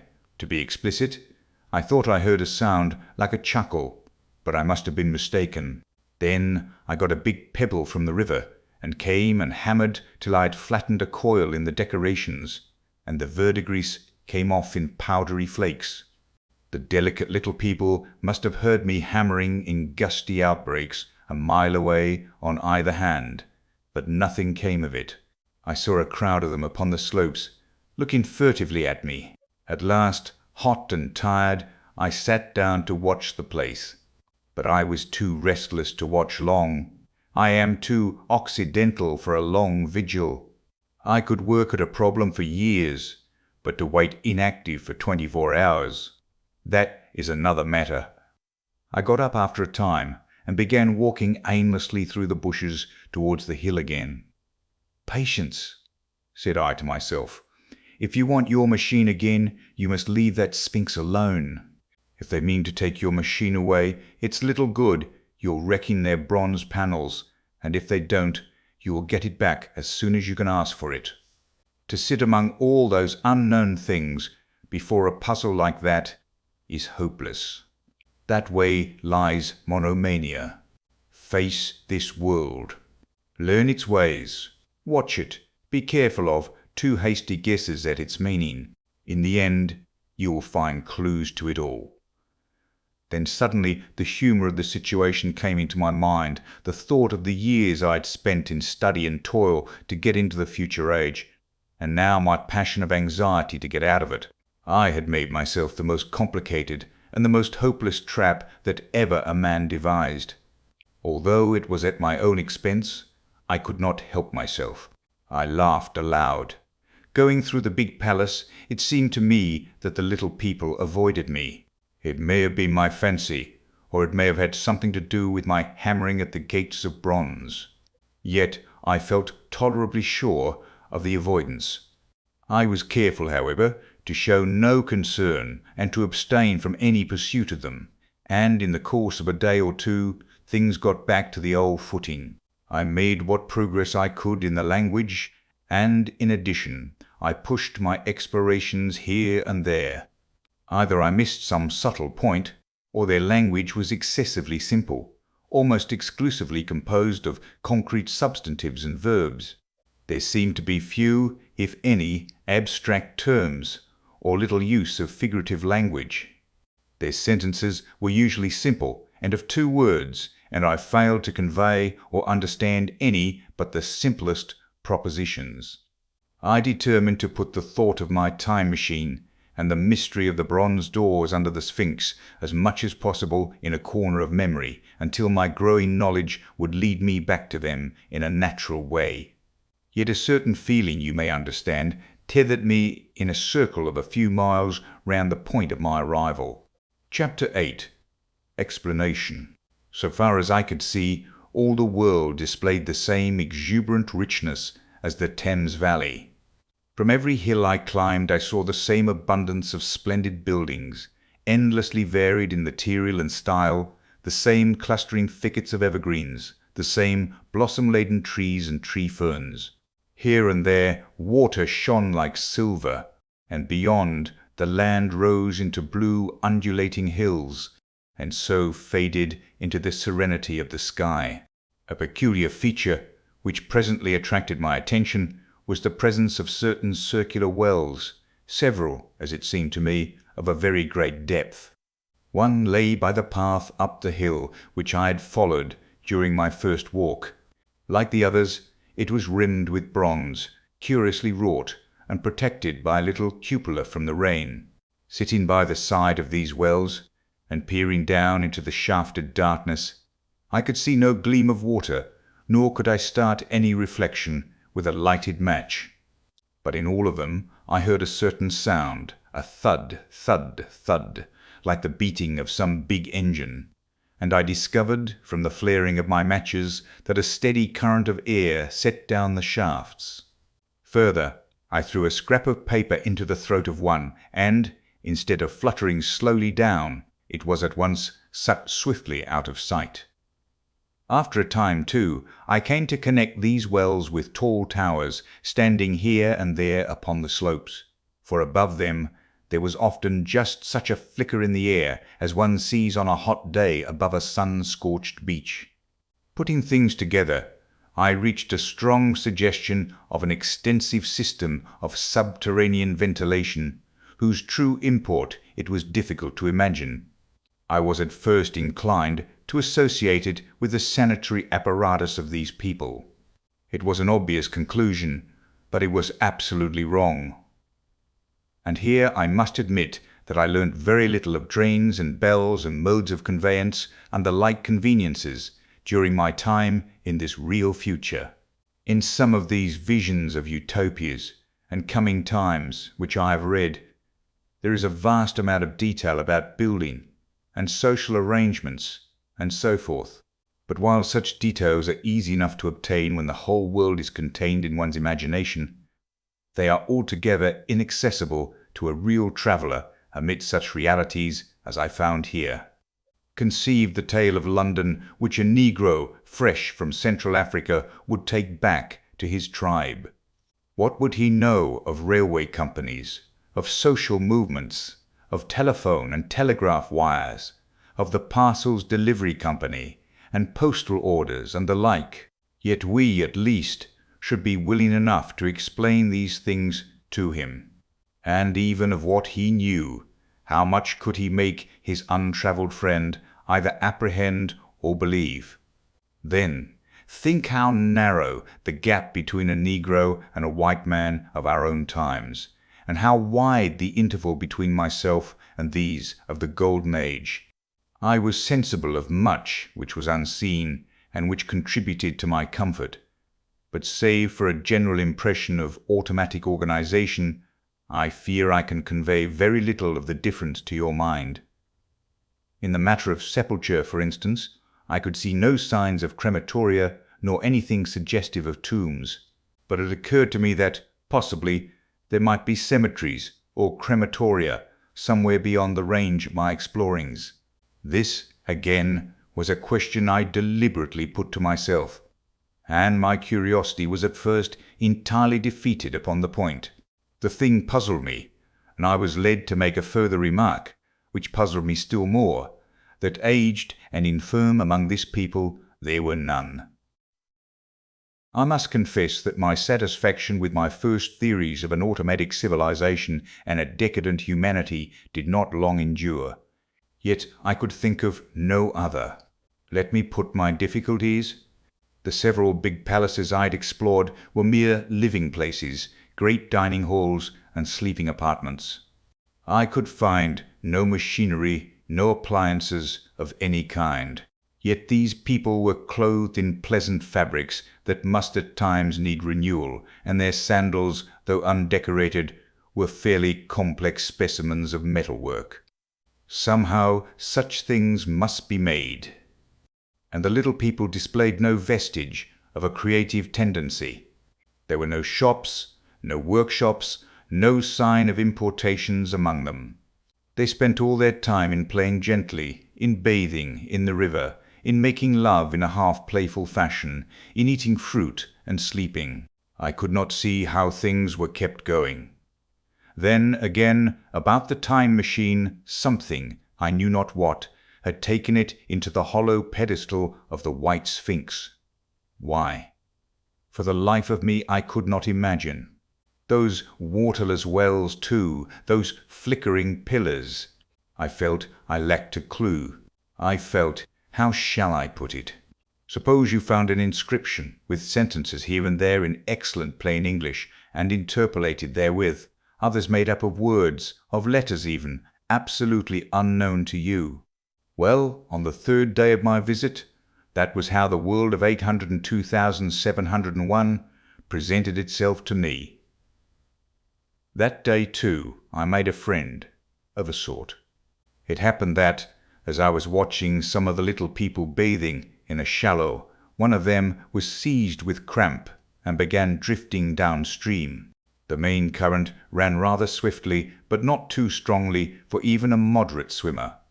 It will give you an idea, therefore, of the strange deficiency in these creatures when I tell you that none made the slightest attempt to rescue the weakly crying little thing which was drowning before their eyes.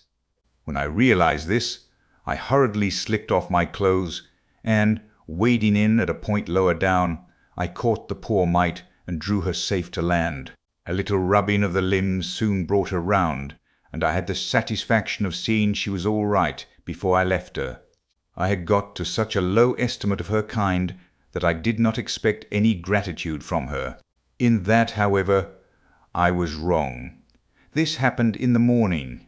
In the afternoon I met my little woman, as I believe it was, as I was returning towards my centre from an exploration, and she received me with cries of delight and presented me with a big garland of flowers, evidently made for me and me alone.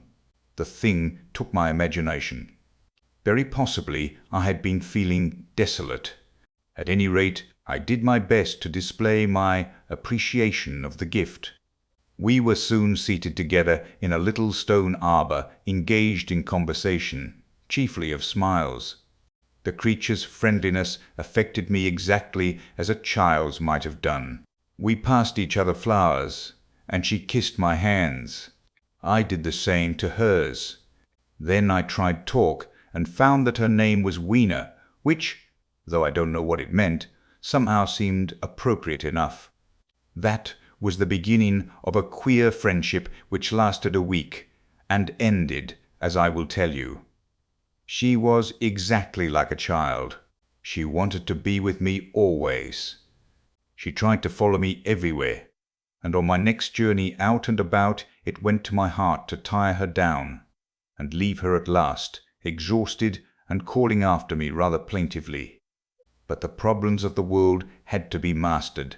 I had not, I said to myself, come into the future to carry on a miniature flirtation. Yet her distress when I left her was very great, her expostulations at the parting were sometimes frantic, and I think altogether I had as much trouble as comfort from her devotion. Nevertheless she was, somehow, a very great comfort. I thought it was mere childish affection that made her cling to me. Until it was too late, I did not clearly know what I had inflicted upon her when I left her, nor, until it was too late, did I clearly understand what she was to me. For, by merely seeming fond of me and showing in her weak, futile way that she cared for me, the little doll of a creature presently gave my return to the neighbourhood of the white Sphinx almost the feeling of coming home, and I would watch for her tiny figure of white and gold so soon as I came over the hill. It was from her, too, that I learnt that fear had not yet left the world. She was fearless enough in the daylight, and she had the oddest confidence in me. For once, in a foolish moment, I made threatening grimaces at her, and she simply laughed at them. But she dreaded the dark, dreaded shadows, dreaded black things. Darkness to her was the one thing dreadful. It was a singularly passionate emotion, and it set me thinking and observing. I discovered then, among other things, that these little people gathered into the great houses after dark, and slept in droves. To enter upon them without a light was to put them into a tumult of apprehension.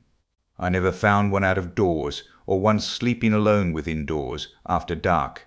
Yet I was still such a blockhead that I missed the lesson of that fear, and in spite of Weena's distress, I insisted upon sleeping away from these slumbering multitudes. It troubled her greatly, but in the end her odd affection for me triumphed, and for 5 of the nights of our acquaintance, including the last night of all, she slept with her head pillowed on my arm. But my story slips away from me as I speak of her. It must have been the night before her rescue that I was awakened about dawn. I had been restless, dreaming most disagreeably that I was drowned, and that sea anemones were feeling over my face with their soft palps. I woke with a start, and with an odd fancy that some greyish animal had just rushed out of the chamber. I tried to get to sleep again, but I felt restless and uncomfortable. It was that dim grey hour when things are just creeping out of darkness, when everything is colorless and clear-cut, and yet unreal. I got up and went down into the great hall, and so out upon the flagstones in front of the palace. I thought I would make a virtue of necessity, and see the sunrise. The moon was setting, and the dying moonlight and the first pallor of dawn were mingled in a ghastly half-light. The bushes were inky black, the ground a sombre grey, the sky colourless and cheerless. And up the hill I thought I could see ghosts. Several times, as I scanned the slope, I saw white figures. Twice I fancied I saw a solitary white, ape-like creature running rather quickly up the hill, and once near the ruins I saw a leash of them carrying some dark body. They moved hastily. I did not see what became of them. It seemed that they vanished among the bushes. The dawn was still indistinct, you must understand. I was feeling that chill, uncertain, early morning feeling you may have known. I doubted my eyes.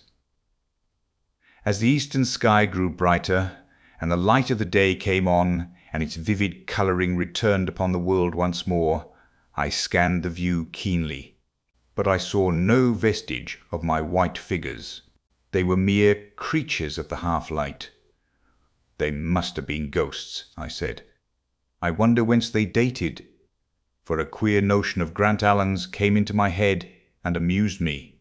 If each generation die and leave ghosts, he argued, the world at last will get overcrowded with them. On that theory, they would have grown innumerable, some 800,000 years hence, and it was no great wonder to see 4 at once.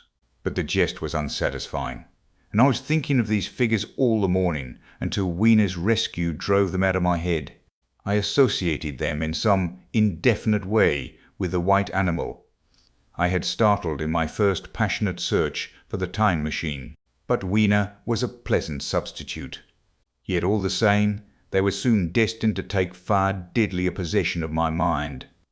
I think I have said how much hotter than our own was the weather of this golden age. I cannot account for it. It may be that the sun was hotter, or the earth nearer the sun. It is usual to assume that the sun will go on cooling steadily in the future, but people unfamiliar with such speculations as those of the younger Darwin forget that the planets must ultimately fall back one by one into the parent body. As these catastrophes occur, the sun will blaze with renewed energy, and it may be that some inner planet had suffered this fate. Whatever the reason, the fact remains that the sun was very much hotter than we know it. Well, one very hot morning, my 4th, I think, as I was seeking shelter from the heat and glare in a colossal ruin near the great house where I slept and fed, there happened this strange thing. Clambering among these heaps of masonry, I found a narrow gallery, whose end and side windows were blocked by fallen masses of stone. By contrast with the brilliancy outside, it seemed at first impenetrably dark to me. I entered it groping, for the change from light to blackness made spots of colour swim before me. Suddenly I halted spellbound. A pair of eyes, luminous by reflection against the daylight without, was watching me out of the darkness. The old instinctive dread of wild beasts came upon me. I clenched my hands and steadfastly looked into the glaring eyeballs. I was afraid to turn. Then the thought of the absolute security in which humanity appeared to be living came to my mind. And then I remembered that strange terror of the dark. Overcoming my fear to some extent, I advanced a step and spoke. I will admit that my voice was harsh and ill-controlled. I put out my hand and touched something soft. At once the eyes darted sideways, and something white ran past me. I turned with my heart in my mouth, and saw a queer little ape-like figure, its head held down in a peculiar manner, running across the sunlit space behind me. It blundered against a block of granite, staggered aside, and in a moment was hidden in a black shadow beneath another pile of ruined masonry. My impression of it is, of course, imperfect, but I know it was a dull white and had strange, large, greyish-red eyes, also that there was flaxen hair on its head and down its back. But, as I say, it went too fast for me to see distinctly. I cannot even say whether it ran on all fours, or only with its forearms held very low. After an instant's pause, I followed it into the second heap of ruins. I could not find it at first, but after a time in the profound obscurity, I came upon one of those round, well-like openings of which I have told you, half closed by a fallen pillar. A sudden thought came to me. Could this thing have vanished down the shaft? I lit a match, and, looking down, I saw a small, white, moving creature, with large, bright eyes, which regarded me steadfastly as it retreated. It made me shudder. It was so like a human spider. It was clambering down the wall, and now I saw for the first time a number of metal foot and hand rests forming a kind of ladder down the shaft. Then the light burned my fingers and fell out of my hand, going out as it dropped, and when I had lit another, the little monster had disappeared. I do not know how long I sat peering down that well.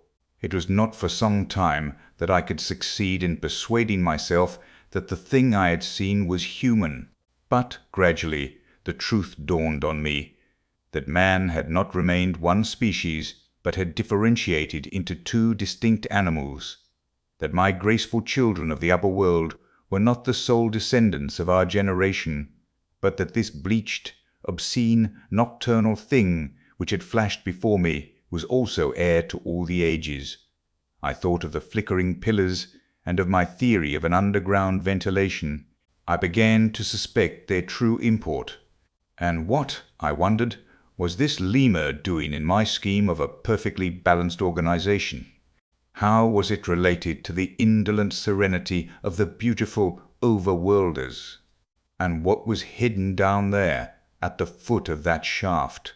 I sat upon the edge of the well, telling myself that, at any rate, there was nothing to fear, and that there I must descend for the solution of my difficulties.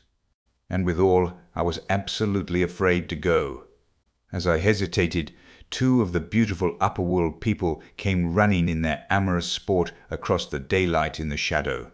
The male pursued the female, flinging flowers at her as he ran. They seemed distressed to find me, my arm against the overturned pillar, peering down the well.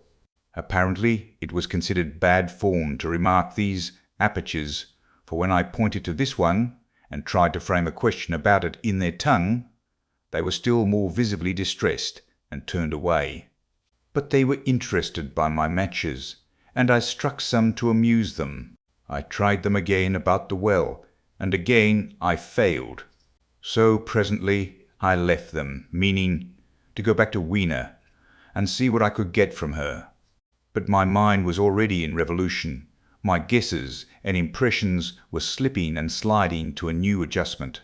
I had now a clue to the import of these wells, to the ventilating towers, to the mystery of the ghosts, to say nothing of a hint at the meaning of the bronze gates and the fate of the time machine. And very vaguely there came a suggestion towards the solution of the economic problem that had puzzled me. Here was the new view. Plainly, this second species of man was subterranean.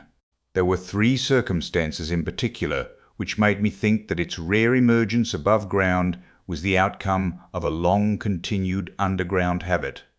In the first place, there was the bleached look common in most animals that live largely in the dark, the whitefish of the Kentucky caves, for instance. Then, those large eyes, with that capacity for reflecting light, are common features of nocturnal things. Witness the owl and the cat. And last of all, that evident confusion in the sunshine, that hasty yet fumbling, awkward flight towards dark shadow, and that peculiar carriage of the head while in the light, all reinforced the theory of an extreme sensitiveness of the retina. Beneath my feet, then, the earth must be tunnelled enormously, and these tunnellings were the habitat of the new race. The presence of ventilating shafts and wells along the hill slopes, everywhere in fact, except along the river valley, showed how universal were its ramifications. What so natural, then, as to assume that it was in this artificial underworld that such work as was necessary to the comfort of the daylight race was done? The notion was so plausible that I at once accepted it, and went on to assume how off this splitting of the human species. I dare say you will anticipate the shape of my theory, though, for myself, I very soon felt that it fell far short of the truth. At first, proceeding from the problems of our own age, it seemed clear as daylight to me that the gradual widening of the present, merely temporary and social difference between the capitalist and the labourer was the key to the whole position. No doubt it will seem grotesque enough to you, and wildly incredible. And yet, even now, there are existing circumstances to point that way. There is a tendency to utilize underground space for the less ornamental purposes of civilization. There is the Metropolitan Railway in London, for instance. There are new electric railways. There are subways. There are underground workrooms and restaurants, and they increase and multiply. Evidently, I thought, this tendency had increased till industry had gradually lost its birthright in the sky.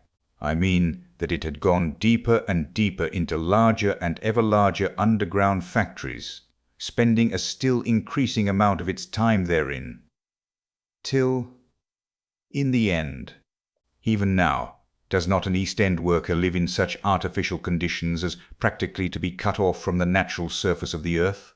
Again, the exclusive tendency of richer people, due no doubt to the increasing refinement of their education and the widening gulf between them and the rude violence of the poor, is already leading to the closing, in their interest, of considerable portions of the surface of the land.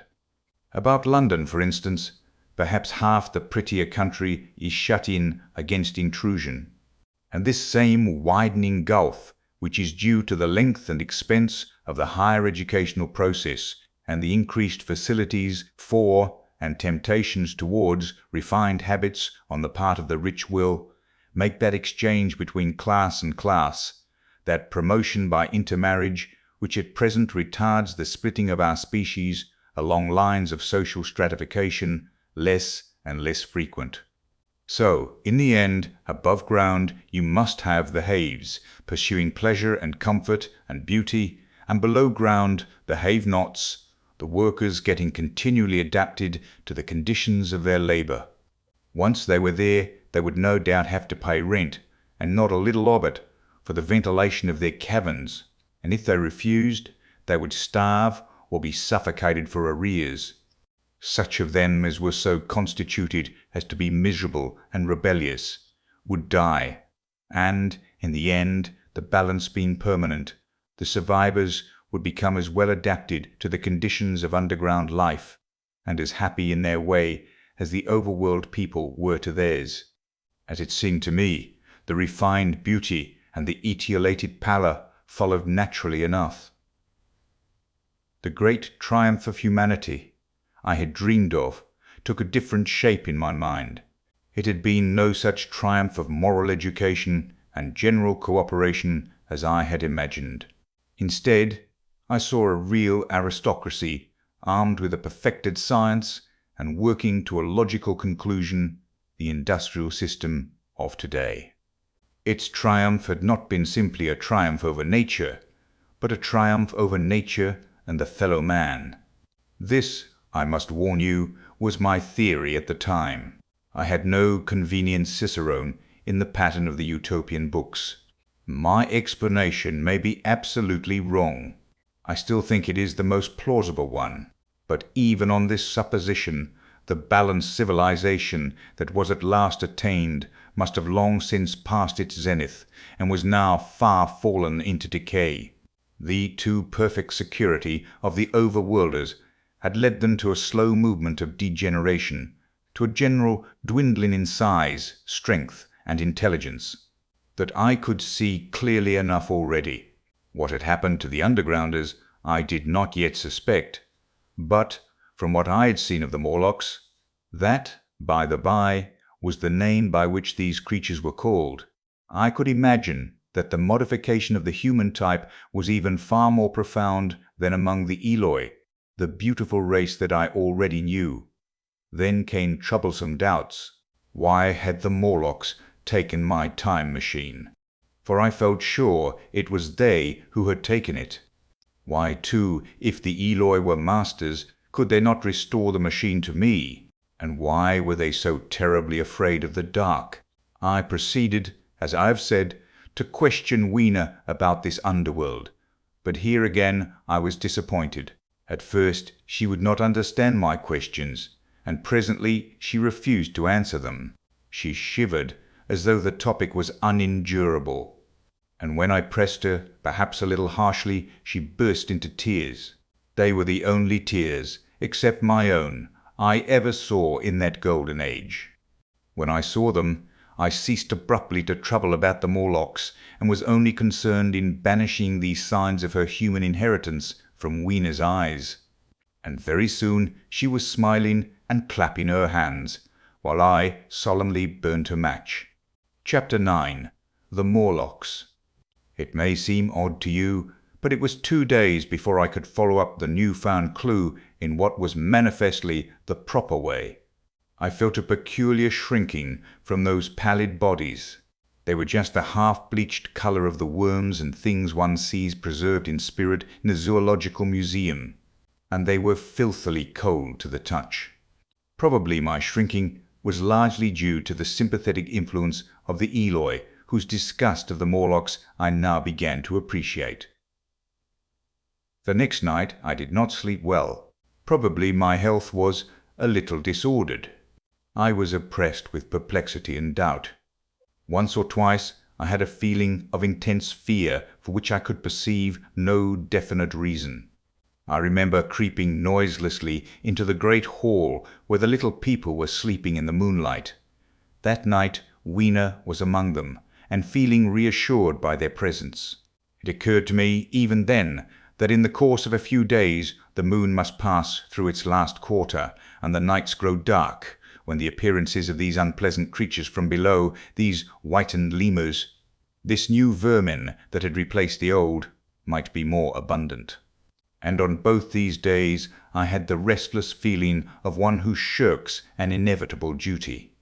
I felt assured that the time machine was only to be recovered by boldly penetrating these mysteries of underground.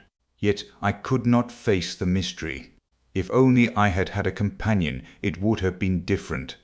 But I was so horribly alone, and even to clamber down into the darkness of the well appalled me. I don't know if you will understand my feeling, but I never felt quite safe at my back. It was this restlessness, this insecurity perhaps, that drove me farther and farther afield in my exploring expeditions. Going to the southwestward towards the rising country that is now called Com Wood, I observed far off, in the direction of 19th century Banstead, a vast green structure, different in character from any I had hitherto seen. It was larger than the largest of the palaces or ruins I knew, and the facade had an oriental look, the face of it having the lustre, as well as the pale green tint, a kind of bluish green, of a certain type of Chinese porcelain. This difference in aspect suggested a difference in use, and I was minded to push on and explore. But the day was growing late, and I had come upon the site of the place after a long and tiring circuit. So I resolved to hold over the adventure for the following day, and I returned to the welcome and the caresses of little Weena. But next morning I perceived clearly enough that my curiosity regarding the palace of green porcelain was a piece of self-deception, to enable me to shirk by another day an experience I dreaded. I resolved I would make the descent without further waste of time, and started out in the early morning towards a well near the ruins of granite and aluminium. Little Weena ran with me. She danced beside me to the well, but when she saw me lean over the mouth and look downward, she seemed strangely disconcerted. "Goodbye, little Weena," I said, kissing her, and then putting her down. I began to feel over the parapet for the climbing hooks. Rather hastily, I may as well confess, for I feared my courage might leak away. At first she watched me in amazement. Then she gave a most piteous cry, and running to me, she began to pull at me with her little hands. I think her opposition nerved me rather to proceed. I shook her off, perhaps a little roughly, and in another moment I was in the throat of the well. I saw her agonized face over the parapet, and smiled to reassure her. Then I had to look down at the unstable hooks to which I clung. I had to clamber down a shaft of perhaps 200 yards. The descent was effected by means of metallic bars projecting from the sides of the well, and these being adapted to the needs of a creature much smaller and lighter than myself, I was speedily cramped and fatigued by the descent. And not simply fatigued. One of the bars bent suddenly under my weight, and almost swung me off into the blackness beneath. For a moment I hung by one hand, and after that experience I did not dare to rest again. Though my arms and back were presently acutely painful, I went on clambering down the sheer descent with as quick a motion as possible. Glancing upward, I saw the aperture, a small blue disc in which a star was visible, while little Wiener's head showed as a round black projection. The thudding sound of a machine below grew louder and more oppressive. Everything save that little disc above was profoundly dark, and when I looked up again, Wiener had disappeared. I was in an agony of discomfort. I had some thought of trying to go up the shaft again and leave the underworld alone, but even while I turned this over in my mind, I continued to descend. At last, with intense relief, I saw dimly coming up, a foot to the right of me, a slender loophole in the wall. Swinging myself in, I found it was the aperture of a narrow, horizontal tunnel in which I could lie down and rest. It was not too soon. My arms ached, my back was cramped, and I was trembling with the prolonged terror of a fall. Besides this, the unbroken darkness had had a distressing effect upon my eyes. The air was full of the throb and hum of machinery pumping air down the shaft. I do not know how long I lay. I was roused by a soft hand touching my face. Starting up in the darkness, I snatched at my matches, and, hastily striking one, I saw 3 stooping white creatures, similar to the one I had seen above, ground in the ruin, hastily retreating before the light, living as they did in what appeared to me impenetrable darkness. Their eyes were abnormally large and sensitive, just as are the pupils of the abysmal fishes, and they reflected the light in the same way. I have no doubt they could see me in that rayless obscurity, and they did not seem to have any fear of me apart from the light. But so soon as I struck a match in order to see them, they fled incontinently, vanishing into dark gutters and tunnels from which their eyes glared at me in the strangest fashion.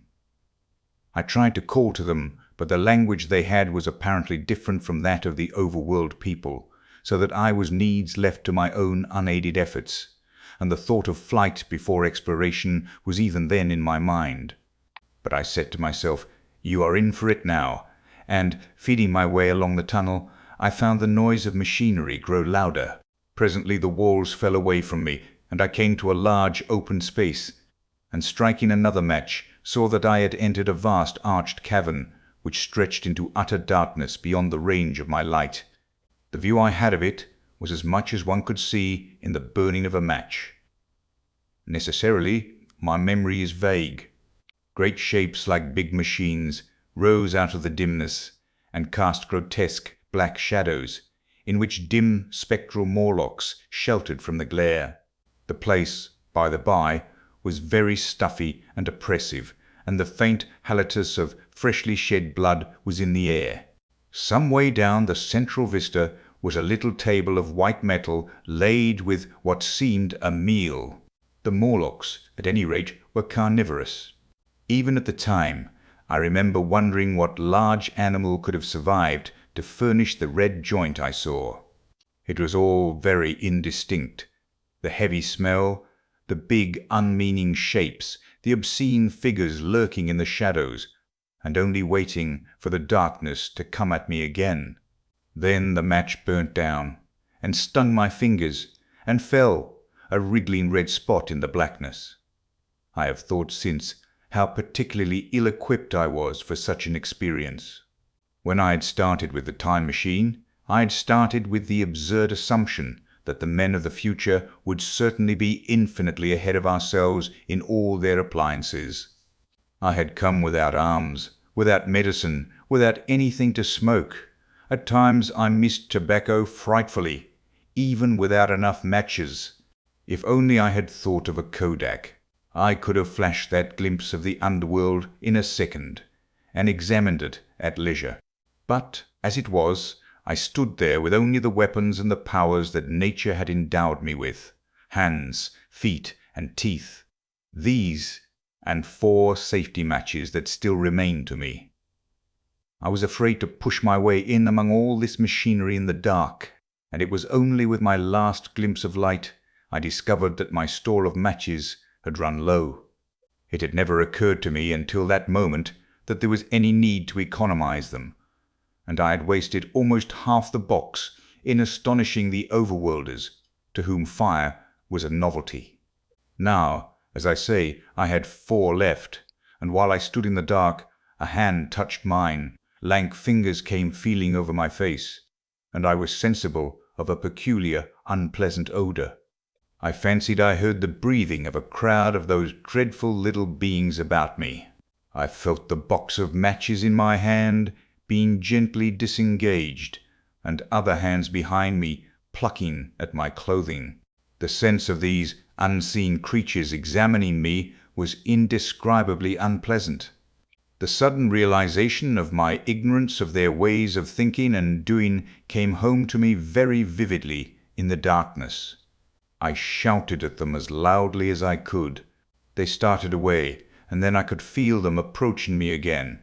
They clutched at me more boldly, whispering odd sounds to each other. I shivered violently and shouted again, rather discordantly. This time they were not so seriously alarmed, and they made a queer laughing noise as they came back at me. I will confess I was horribly frightened. I determined to strike another match and escape under the protection of its glare.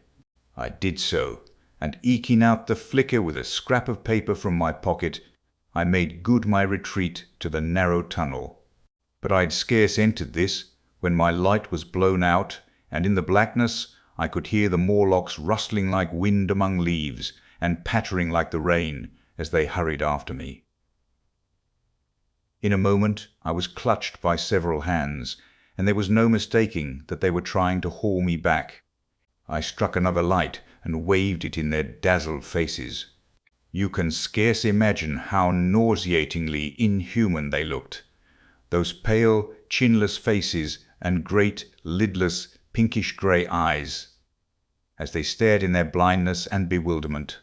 But I did not stay to look, I promise you. I retreated again, and when my second match had ended, I struck my third. It had almost burnt through when I reached the opening into the shaft. I lay down on the edge, for the throb of the great pump below made me giddy. Then I felt sideways for the projecting hooks, and, as I did so, my feet were grasped from behind, and I was violently tugged backward. I lit my last match, and it incontinently went out. But I had my hand on the climbing bars now, and, kicking violently, I disengaged myself from the clutches of the Morlocks, and was speedily clambering up the shaft, while they stayed peering and blinking up at me, all but one little wretch who followed me for some way, and well nigh secured my boot as a trophy. That climb seemed interminable to me. With the last 20 or 30 feet of it, a deadly nausea came upon me. I had the greatest difficulty in keeping my hold. The last few yards was a frightful struggle against this faintness. Several times my head swam, and I felt all the sensations of falling. At last, however, I got over the well mouth somehow, and staggered out of the ruin into the blinding sunlight. I fell upon my face. Even the soil smelt sweet and clean. Then I remember Weena kissing my hands and ears, and the voices of others among the Eloi. Then, for a time, I was insensible. Chapter 10. When night came. Now, indeed, I seemed in a worse case than before.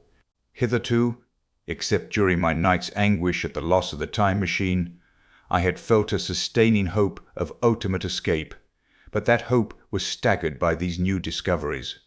Hitherto, I had merely thought myself impeded by the childish simplicity of the little people, and by some unknown forces which I had only to understand to overcome. But there was an altogether new element in the sickening quality of the Morlocks, a something inhuman and malign. Instinctively I loathed them. Before, I had felt as a man might feel who had fallen into a pit. My concern was with the pit, and how to get out of it. Now I felt like a beast in a trap, whose enemy would come upon him soon. The enemy I dreaded may surprise you. It was the darkness of the new moon. Weena had put this into my head by some, at first, incomprehensible remarks about the dark nights. It was not now such a very difficult problem to guess what the coming dark nights might mean. The moon was on the wane. Each night there was a longer interval of darkness, and I now understood to some slight degree at least the reason of the fear of the little upper world people for the dark. I wondered vaguely what foul villainy it might be that the Morlocks did under the new moon. I felt pretty sure now that my second hypothesis was all wrong.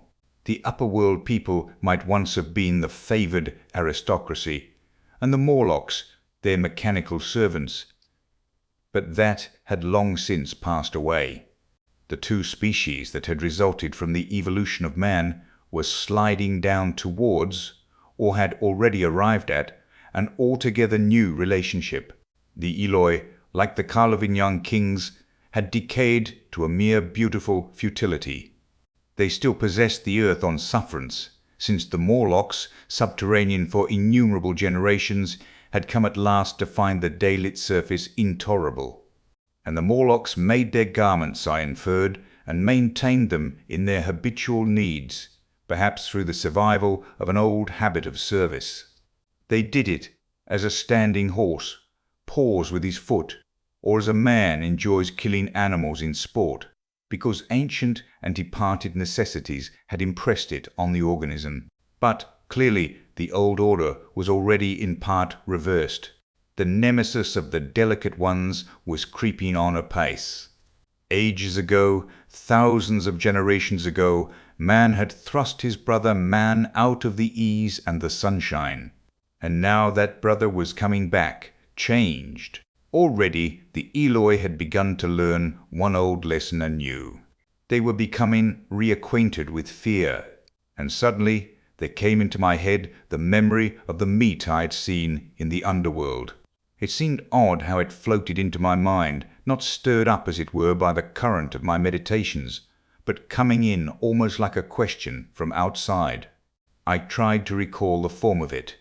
I had a vague sense of something familiar, but I could not tell what it was at the time. Still, however helpless the little people in the presence of their mysterious fear, I was differently constituted. I came out of this age of ours, this ripe prime of the human race, when fear does not paralyze and mystery has lost its terrors. I at least would defend myself. Without further delay, I determined to make myself arms and a fastness where I might sleep. With that refuge as a base, I could face this strange world with some of that confidence I had lost in realizing to what creatures night by night I lay exposed. I felt I could never sleep again until my bed was secure from them. I shuddered with horror to think how they must already have examined me. I wandered during the afternoon along the valley of the Thames, but found nothing that commended itself to my mind as inaccessible. All the buildings and trees seemed easily practicable to such dexterous climbers as the Morlocks, to judge by their wells, must be. Then the tall pinnacles of the palace of green porcelain and the polished gleam of its walls came back to my memory. And in the evening, taking Weena like a child upon my shoulder, I went up the hills towards the southwest. The distance I had reckoned was 7 or 8 miles, but it must have been nearer 18. I had first seen the place on a moist afternoon when distances are deceptively diminished. In addition, the heel of one of my shoes was loose, and a nail was working through the sole. They were comfortable old shoes I wore about indoors, so that I was lame. And it was already long past sunset when I came in sight of the palace, silhouetted black against the pale yellow of the sky. Weena had been hugely delighted when I began to carry her, but after a while she desired me to let her down, and ran along by the side of me, occasionally darting off on either hand to pick flowers to stick in my pockets. My pockets had always puzzled Weena, but at the last she had concluded that they were an eccentric kind of vases for floral decoration. At least she utilized them for that purpose. And that reminds me, in changing my jacket I found. The time traveller paused, put his hand into his pocket, and silently placed 2 withered flowers, not unlike very large white mallows, upon the little table. Then he resumed his narrative. As the hush of evening crept over the world, and we proceeded over the hill crest towards Wimbledon, Weena grew tired and wanted to return to the house of grey stone. But I pointed out the distant pinnacles of the palace of green porcelain to her, and contrived to make her understand that we were seeking a refuge there from her fear. You know that great pause that comes upon things before the dusk? Even the breeze stops in the trees. To me there is always an air of expectation about that evening stillness. The sky was clear, remote, and empty, save for a few horizontal bars far down in the sunset. Well, that night the expectation took the colour of my fears.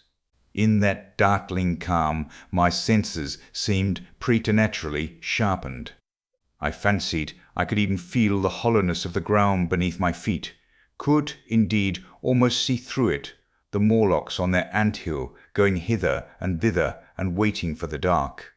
In my excitement I fancied that they would receive my invasion of their burrows as a declaration of war. And why had they taken my time machine? So we went on in the quiet, and the twilight deepened into night. The clear blue of the distance faded, and one star after another came out. The ground grew dim, and the trees black. Weena's fears and her fatigue grew upon her. I took her in my arms, and talked to her and caressed her. Then, as the darkness grew deeper, she put her arms round my neck, and, closing her eyes, tightly pressed her face against my shoulder. So we went down a long slope into a valley, and there in the dimness I almost walked into a little river. This I waded, and went up the opposite side of the valley, past a number of sleeping houses, and by a statue, a faun or some such figure minus the head. Here too were acacias. So far I had seen nothing of the Morlocks, but it was yet early in the night, and the darker hours before the old moon rose were still to come. From the brow of the next hill I saw a thick wood spreading wide and black before me. I hesitated at this. I could see no end to it, either to the right or the left. Feeling tired, my feet in particular were very sore. I carefully lowered Weena from my shoulder as I halted, and sat down upon the turf. I could no longer see the palace of green porcelain, and I was in doubt of my direction. I looked into the thickness of the wood, and thought of what it might hide. Under that dense tangle of branches, one would be out of sight of the stars. Even were there no other lurking danger, a danger I did not care to let my imagination loose upon, there would still be all the roots to stumble over, and the tree boles to strike against. I was very tired too, after the excitements of the day, so I decided that I would not face it, but would pass the night upon the open hill. Weena, I was glad to find, was fast asleep. I carefully wrapped her in my jacket and sat down beside her to wait for the moonrise. The hillside was quiet and deserted, but from the black of the wood there came now and then a stir of living things. Above me shone the stars, for the night was very clear. I felt a certain sense of friendly comfort in their twinkling. All the old constellations had gone from the sky, however. That slow movement, which is imperceptible in 100 human lifetimes, had long since rearranged them in unfamiliar groupings. But the Milky Way, it seemed to me, was still the same tattered streamer of stardust as of yore. Southward, as I judged it, was a very bright red star that was new to me. It was even more splendid than our own green Sirius, and amid all these scintillating points of light, one bright planet shone kindly and steadily like the face of an old friend. Looking at these stars suddenly dwarfed my own troubles and all the gravities of terrestrial life. I thought of their unfathomable distance, and the slow, inevitable drift of their movements out of the unknown past into the unknown future. I thought of the great precessional cycle that the pole of the earth describes. Only 40 times had that silent revolution occurred during all the years that I had traversed, and during these few revolutions, all the activity, all the traditions, the complex organizations, the nations, languages, literatures, aspirations, even the mere memory of man as I knew him, had been swept out of existence. Instead were these frail creatures who had forgotten their high ancestry and the white things of which I went in terror. Then I thought of the great fear that was between the two species, and for the first time, with a sudden shiver, came the clear knowledge of what the meat I had seen might be. Yet it was too horrible. I looked at little Weena sleeping beside me, her face white and star-like under the stars, and forthwith dismissed the thought. Through that long night I held my mind off the Morlocks as well as I could, and whiled away the time by trying to fancy I could find signs of the old constellations in the new confusion. The sky kept very clear, except for a hazy cloud or so. No doubt I dozed at times. Then, as my vigil wore on, came a faintness in the eastward sky, like the reflection of some colourless fire, and the old moon rose, thin and peaked and white, and close behind, and overtaking it and overflowing it, the dawn came, pale at first, and then growing pink and warm. No Morlocks had approached us. Indeed, I had seen none upon the hill that night, and in the confidence of renewed day it almost seemed to me that my fear had been unreasonable. I stood up and found my foot with the loose heel swollen at the ankle and painful under the heel, so I sat down again, took off my shoes, and flung them away. I awakened Weena, and we went down into the wood, now green and pleasant instead of black and forbidding. We found some fruit wherewith to break our fast. We soon met others of the dainty ones, laughing and dancing in the sunlight, as though there was no such thing in nature as the night. And then I thought once more of the meat that I had seen.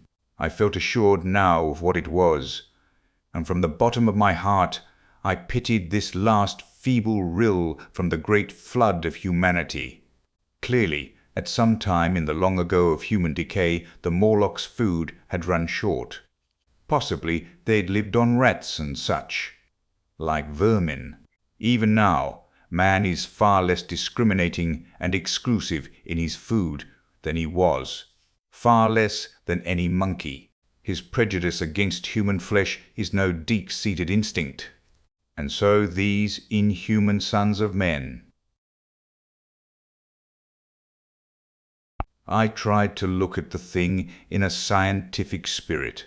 After all, they were less human and more remote than our cannibal ancestors of 3,000 or 4,000 years ago, and the intelligence that would have made this state of things a torment had gone. Why should I trouble myself? These Eloi were mere fatted cattle, which the ant-like Morlocks preserved and preyed upon. probably saw to the breeding of.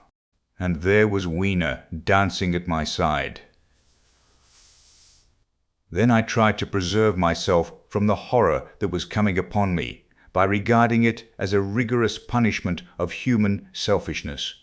Man had been content to live in ease and delight upon the labors of his fellow man, had taken necessity as his watchword and excuse, and in the fullness of time necessity had come home to him. I even tried a Carlyle-like scorn of this wretched aristocracy in decay. But this attitude of mind was impossible. However great their intellectual degradation, the Eloi had kept too much of the human form not to claim my sympathy, and to make me perforce a sharer in their degradation and their fear. I had at that time very vague ideas as to the course I should pursue. My first was to secure some safe place of refuge, and to make myself such arms of metal or stone as I could contrive. That necessity was immediate. In the next place, I hoped to procure some means of fire, so that I should have the weapon of a torch at hand, for nothing, I knew, would be more efficient against these Morlocks. Then I wanted to arrange some contrivance to break open the doors of bronze under the white Sphinx. I had in mind a battering ram. I had a persuasion that if I could enter those doors and carry a blaze of light before me, I should discover the time machine and escape. I could not imagine the Morlocks were strong enough to move it far away.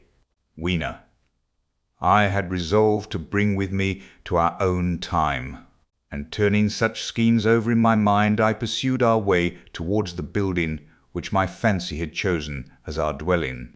Chapter 11. The Palace of Green Porcelain. I found the Palace of Green Porcelain when we approached it about noon, deserted and falling into ruin. Only ragged vestiges of glass remained in its windows, and great sheets of the green facing had fallen away from the corroded metallic framework. It lay very high upon a turfy down, and looking north-eastward before I entered it, I was surprised to see a large estuary, or even creek, where I judged Wandsworth and Battersea must once have been. I thought then, though I never followed up the thought of what might have happened or might be happening to the living things in the sea. The material of the palace proved on examination to be indeed porcelain, and along the face of it I saw an inscription in some unknown character. I thought, rather foolishly, that Weena might help me to interpret this, but I only learnt that the bare idea of writing had never entered her head. She always seemed to me, I fancy, more human than she was, perhaps because her affection was so human. Within the big valves of the door, which were open and broken, we found, instead of the customary hall, a long gallery lit by many side windows. At the first glance I was reminded of a museum. The tiled floor was thick with dust, and a remarkable array of miscellaneous objects was shrouded in the same grey covering. Then I perceived, standing strange and gaunt in the centre of the hall, what was clearly the lower part of a huge skeleton. I recognized by the oblique feet that it was some extinct creature after the fashion of the Megatherium. The skull and the upper bones lay beside it in the thick dust, and in one place, where rainwater had dropped through a leak in the roof, the thing itself had been worn away. Further in the gallery was the huge skeleton barrel of a brontosaurus. My museum hypothesis was confirmed. Going towards the side, I found what appeared to be sloping shelves, and clearing away the thick dust, I found the old familiar glass cases of our own time, but they must have been air-tight to judge from the fair preservation of some of their contents. Clearly, we stood among the ruins of some latter-day South Kensington. Here, apparently, was the paleontological section, and a very splendid array of fossils it must have been, though the inevitable process of decay that had been staved off for a time, and had, through the extinction of bacteria and fungi, lost 99/100ths of its force, was nevertheless with extreme sureness, if with extreme slowness, at work again upon all its treasures. Here and there I found traces of the little people in the shape of rare fossils broken to pieces or threaded in strings upon reeds, and the cases had in some instances been bodily removed by the Morlocks, as I judged. The place was very silent. The thick dust deadened our footsteps. Weena, who had been rolling a sea urchin down the sloping glass of a case, presently came, as I stared about me, and very quietly took my hand and stood beside me. And at first I was so much surprised by this ancient monument of an intellectual age that I gave no thought to the possibilities it presented. Even my preoccupation about the time machine receded a little from my mind. To judge from the size of the place, this palace of green porcelain had a great deal more in it than a gallery of paleontology, possibly historical galleries. It might be even a library. To me, at least in my present circumstances, these would be vastly more interesting than this spectacle of old-time geology in decay. Exploring, I found another short gallery running transversely to the first. This appeared to be devoted to minerals, and the sight of a block of sulphur set my mind running on gunpowder. But I could find no saltpeter, indeed no nitrates of any kind. Doubtless they had deliquesced ages ago. Yet the sulphur hung in my mind, and set up a train of thinking. As for the rest of the contents of that gallery, though on the whole they were the best preserved of all I saw, I had little interest. I am no specialist in mineralogy, and I went on down a very ruinous aisle running parallel to the first hall I had entered. Apparently this section had been devoted to natural history, but everything had long since passed out of recognition. A few shriveled and blackened vestiges of what had once been stuffed animals, desiccated mummies in jars that had once held spirit, a brown dust of departed plants, that was all. I was sorry for that, because I should have been glad to trace the patient readjustments by which the conquest of animated nature had been attained. Then we came to a gallery of simply colossal proportions, but singularly ill-lit, the floor of it running downward at a slight angle from the end at which I entered. At intervals white globes hung from the ceiling, many of them cracked and smashed, which suggested that originally the place had been artificially lit. Here I was more in my element, for rising on either side of me were the huge bulks of big machines, all greatly corroded and many broken down, but some still fairly complete. You know I have a certain weakness for mechanism, and I was inclined to linger among these. The more so as for the most part they had the interest of puzzles, and I could make only the vaguest guesses at what they were for. I fancied that if I could solve their puzzles, I should find myself in possession of powers that might be of use against the Morlocks. Suddenly Weena came very close to my side, so suddenly that she startled me. Had it not been for her, I do not think I should have noticed that the floor of the gallery sloped at all. Footnote: it may be, of course, that the floor did not slope, but that the museum was built into the side of a hill. E.D. The end I had come in at was quite above ground, and was lit by rare slit-like windows. As you went down the length, the ground came up against these windows, until at last there was a pit like the area of a London house before each, and only a narrow line of daylight at the top. I went slowly along, puzzling about the machines, and had been too intent upon them to notice the gradual diminution of the light, until Weena's increasing apprehensions drew my attention. Then I saw that the gallery ran down at last into a thick darkness. I hesitated, and then, as I looked round me, I saw that the dust was less abundant and its surface less even. Further away, towards the dimness, it appeared to be broken by a number of small, narrow footprints. My sense of the immediate presence of the Morlocks revived at that. I felt that I was wasting my time in the academic examination of machinery. I called to mind that it was already far advanced in the afternoon, and that I had still no weapon, no refuge, and no means of making a fire. And then down in the remote blackness of the gallery I heard a peculiar pattering, and the same odd noises I had heard down the well. I took Wiener's hand.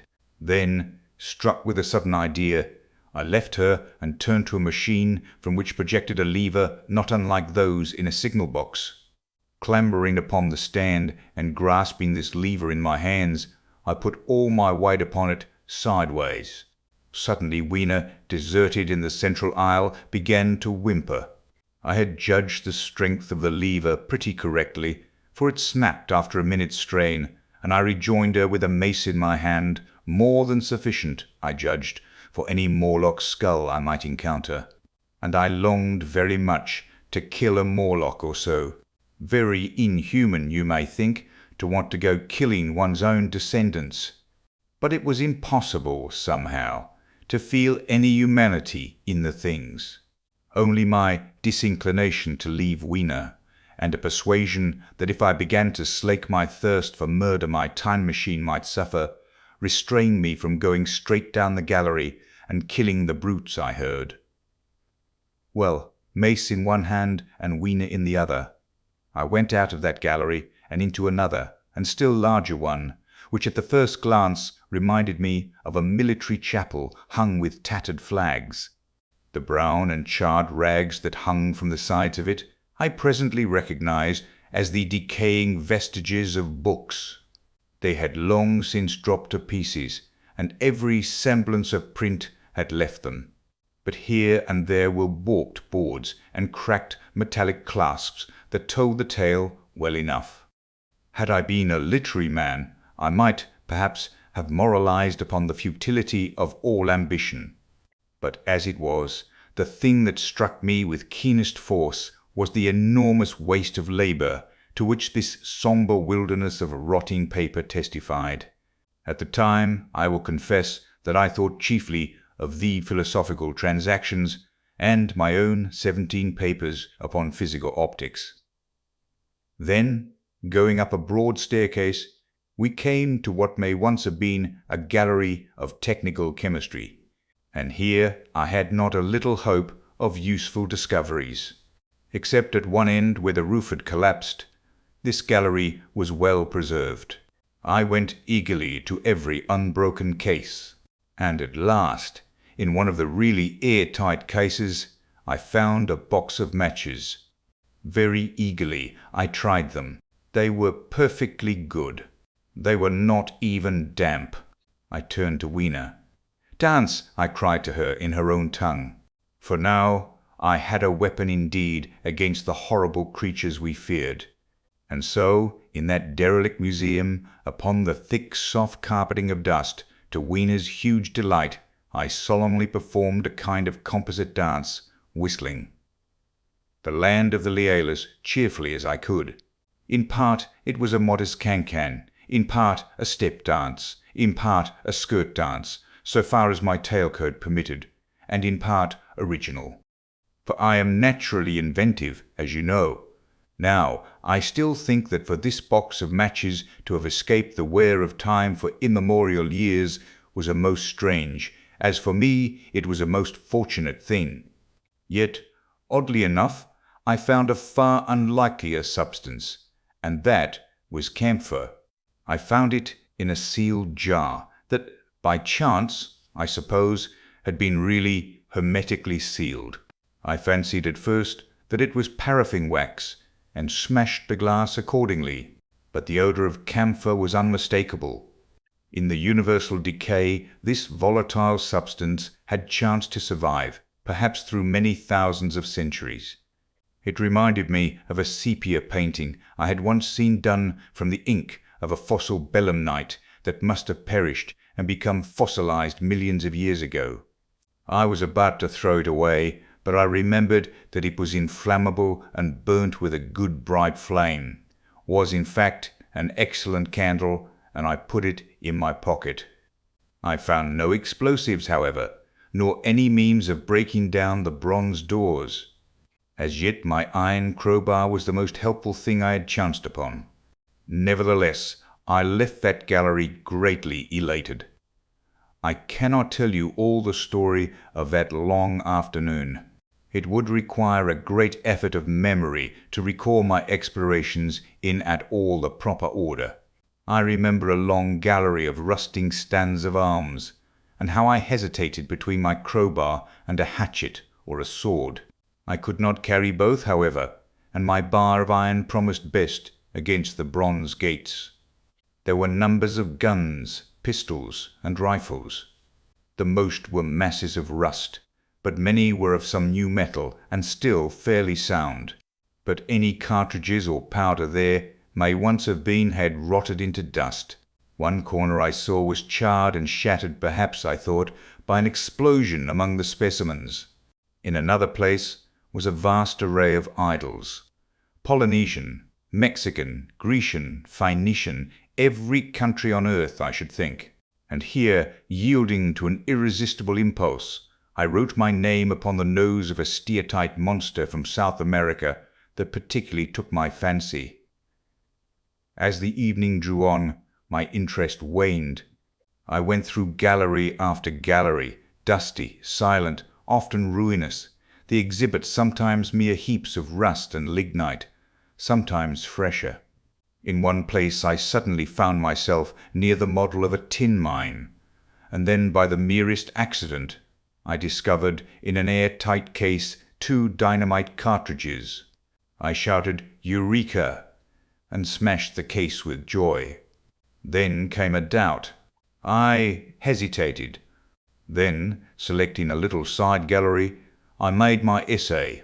I never felt such a disappointment as I did in waiting 5, 10, 15 minutes for an explosion that never came. Of course the things were dummies, as I might have guessed from their presence. I really believe that had they not been so, I should have rushed off incontinently and blown Sphinx, bronze doors, and, as it proved, my chances of finding the time machine altogether into non-existence. It was after that, I think, that we came to a little open court within the palace. It was turfed, and had 3 fruit trees. So we rested and refreshed ourselves. Towards sunset, I began to consider our position. Night was creeping upon us, and my inaccessible hiding place had still to be found. But that troubled me very little now. I had in my possession a thing that was, perhaps, the best of all defences against the Morlocks. I had matches. I had the camphor in my pocket too, if a blaze were needed. It seemed to me that the best thing we could do would be to pass the night in the open, protected by a fire. In the morning there was the getting of the time machine. Towards that, as yet, I had only my iron mace. But now, with my growing knowledge, I felt very differently towards those bronze doors. Up to this, I had refrained from forcing them, largely because of the mystery on the other side. They had never impressed me as being very strong, and I hoped to find my bar of iron not altogether inadequate for the work. Chapter 12. In the darkness. We emerged from the palace while the sun was still in part above the horizon. I was determined to reach the White Sphinx early the next morning, and ere the dusk I purposed pushing through the woods that had stopped me on the previous journey. My plan was to go as far as possible that night, and then, building a fire, to sleep in the protection of its glare. Accordingly, as we went along I gathered any sticks or dried grass I saw, and presently had my arms full of such litter. Thus loaded, our progress was slower than I had anticipated, and besides, Weena was tired, and I also began to suffer from sleepiness too, so that it was full night before we reached the wood. Upon the shrubby hill of its edge Weena would have stopped, fearing the darkness before us, but a singular sense of impending calamity, that should indeed have served me as a warning, drove me onward. I had been without sleep for a night and 2 days, and I was feverish and irritable. I felt sleep coming upon me, and the Morlocks with it. While we hesitated, among the black bushes behind us, and dim against their blackness, I saw 3 crouching figures. There was scrub and long grass all about us, and I did not feel safe from their insidious approach. The forest, I calculated, was rather less than a mile across. If we could get through it to the bare hillside, there, as it seemed to me, was an altogether safer resting place. I thought that with my matches and my camphor I could contrive to keep my path illuminated through the woods. Yet it was evident that if I was to flourish matches with my hands, I should have to abandon my firewood. So, rather reluctantly, I put it down. And then it came into my head that I would amaze our friends behind by lighting it. I was to discover the atrocious folly of this proceeding, but it came to my mind as an ingenious move for covering our retreat. I don't know if you have ever thought what a rare thing flame must be in the absence of man and in a temperate climate. The sun's heat is rarely strong enough to burn, even when it is focused by dewdrops, as is sometimes the case in more tropical districts. Lightning may blast and blacken, but it rarely gives rise to widespread fire. Decaying vegetation may occasionally smoulder with the heat of its fermentation, but this rarely results in flame. In this decadence, too, the art of fire-making had been forgotten on the earth. The red tongues that went licking up my heap of wood were an altogether new and strange thing to Weena. She wanted to run to it and play with it. I believe she would have cast herself into it had I not restrained her. But I caught her up, and in spite of her struggles, plunged boldly before me into the wood. For a little way the glare of my fire lit the path. Looking back presently, I could see, through the crowded stems, that from my heap of sticks the blaze had spread to some bushes adjacent, and a curved line of fire was creeping up the grass of the hill. I laughed at that, and turned again to the dark trees before me. It was very black, and Weena clung to me convulsively, but there was still, as my eyes grew accustomed to the darkness, sufficient light for me to avoid the stems. Overhead it was simply black, except where a gap of remote blue sky shone down upon us here and there. I lit none of my matches, because I had no hand free. Upon my left arm I carried my little one. In my right hand I had my iron bar. For some way I heard nothing but the crackling twigs under my feet, the faint rustle of the breeze above, and my own breathing, and the throb of the blood vessels in my ears. Then I seemed to know of a pattering behind me. I pushed on grimly. The pattering grew more distinct, and then I caught the same queer sound and voices I had heard in the underworld. There were evidently several of the Morlocks, and they were closing in upon me. Indeed, in another minute I felt a tug at my coat, then something at my arm, and Weena shivered violently and became quite still. It was time for a match, but to get one I must put her down. I did so, and, as I fumbled with my pocket, a struggle began in the darkness about my knees, perfectly silent on her part, and with the same peculiar cooing sounds from the Morlocks. Soft little hands, too, were creeping over my coat and back, touching even my neck. Then the match scratched and fizzed. I held it flaring, and saw the white backs of the Morlocks in flight amid the trees. I hastily took a lump of camphor from my pocket, and prepared to light it as soon as the match should wane. Then I looked at Weena. She was lying clutching my feet, and quite motionless, with her face to the ground. With a sudden fright I stooped to her. She seemed scarcely to breathe.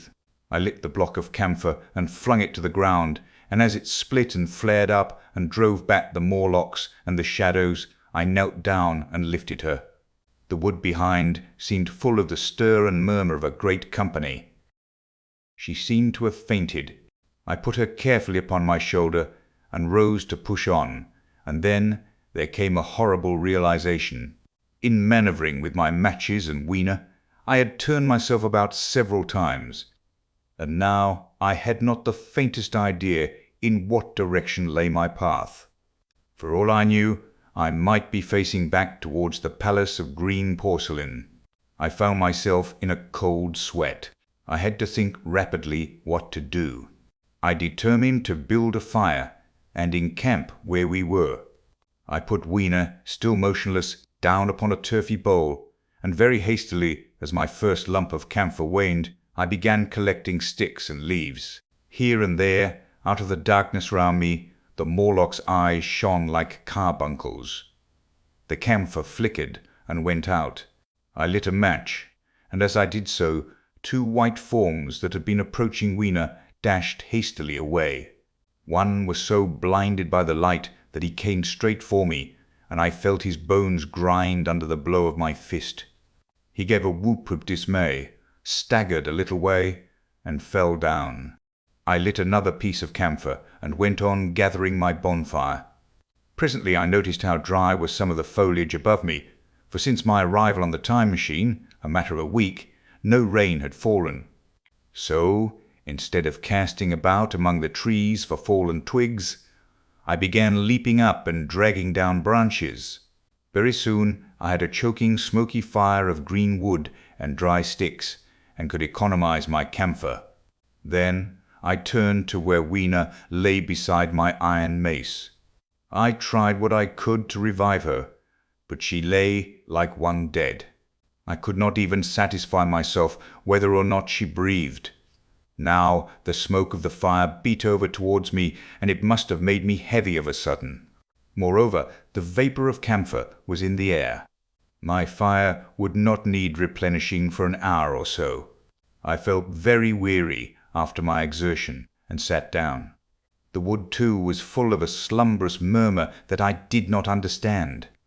I seemed just to nod and open my eyes, but all was dark, and the Morlocks had their hands upon me.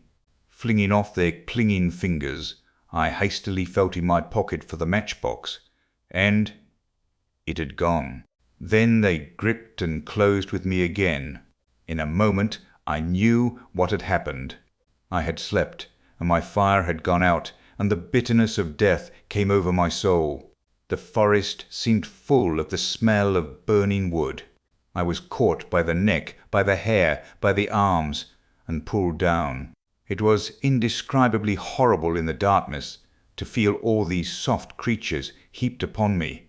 I felt as if I was in a monstrous spider's web. I was overpowered, and went down. I felt little teeth nipping at my neck. I rolled over, and as I did so my hand came against my iron lever. It gave me strength. I struggled up, shaking the human rats from me, and, holding the bar short, I thrust where I judged their faces might be. I could feel a succulent giving of flesh and bone under my blows, and for a moment I was free. The strange exultation that so often seems to accompany hard fighting came upon me. I knew that both I and Weena were lost, but I determined to make the Morlocks pay for their meat. I stood with my back to a tree, swinging the iron bar before me. The whole wood was full of the stir and cries of them. A minute passed. Their voices seemed to rise to a higher pitch of excitement, and their movements grew faster. Yet none came within reach. I stood glaring at the blackness. Then suddenly came hope. What if the Morlocks were afraid? And close on the heels of that came a strange thing. The darkness seemed to grow luminous. Very dimly I began to see the Morlocks about me. 3 battered at my feet, and then I recognized with incredulous surprise that the others were running in an incessant stream, as it seemed, from behind me and away through the wood in front. And their backs seemed no longer white, but reddish. As I stood agape, I saw a little red spark go drifting across a gap of starlight between the branches, and vanish. And at that I understood the smell of burning wood, the slumberous murmur that was growing now into a gusty roar, the red glow, and the Morlock's flight. Stepping out from behind my tree and looking back, I saw, through the black pillars of the nearer trees, the flames of the burning forest. It was my first fire coming after me. With that I looked for Weena, but she was gone. The hissing and crackling behind me, the explosive thud as each fresh tree burst into flame, left little time for reflection. My iron bar still gripped, I followed in the Morlocks' path. It was a close race. Once, the flames crept forward so swiftly on my right as I ran that I was outflanked and had to strike off to the left. But at last I emerged upon a small open space, and as I did so a Morlock came blundering towards me and past me and went on straight into the fire. And now I was to see the most weird and horrible thing, I think, of all that I beheld in that future age. This whole space was as bright as day with the reflection of the fire. In the centre was a hillock or tumulus, surmounted by a scorched hawthorn. Beyond this was another arm of the burning forest, with yellow tongues already writhing from it, completely encircling the space with a fence of fire. Upon the hillside were some 30 or 40 Morlocks, dazzled by the light and heat, and blundering hither and thither against each other in their bewilderment. At first I did not realize their blindness, and struck furiously at them with my bar in a frenzy of fear as they approached me, killing one and crippling several more. But when I had watched the gestures of one of them groping under the hawthorn against the red sky, and heard their moans, I was assured of their absolute helplessness and misery in the glare, and I struck no more of them. Yet every now and then one would come straight towards me, setting loose a quivering horror that made me quick to elude him. At one time the flames died down somewhat, and I feared the foul creatures would presently be able to see me. I was thinking of beginning the fight by killing some of them before this should happen, but the fire burst out again brightly, and I stayed my hand. I walked about the hill among them and avoided them, looking for some trace of Weena, but Weena was gone. At last I sat down on the summit of the hillock and watched this strange, incredible company of blind things groping to and fro and making uncanny noises to each other as the glare of the fire beat on them. The coiling uprush of smoke streamed across the sky, and through the rare tatters of that red canopy, remote as though they belonged to another universe, shone the little stars. 2 or 3 Morlocks came blundering into me, and I drove them off with blows of my fists, trembling as I did so. For the most part of that night I was persuaded it was a nightmare. I bit myself and screamed in a passionate desire to awake. I beat the ground with my hands, and got up and sat down again, and wandered here and there, and again sat down. Then I would fall to rubbing my eyes and calling upon God to let me awake. Thrice I saw Morlocks put their heads down in a kind of agony and rush into the flames. But at last, above the subsiding red of the fire, above the streaming masses of black smoke and the whitening and blackening tree stumps, and the diminishing numbers of these dim creatures, came the white light of the day. I searched again for traces of Weena, but there were none. It was plain that they had left her poor little body in the forest. I cannot describe how it relieved me to think that it had escaped the awful fate to which it seemed destined. As I thought of that, I was almost moved to begin a massacre of the helpless abominations about me, but I contained myself. The hillock, as I have said, was a kind of island in the forest.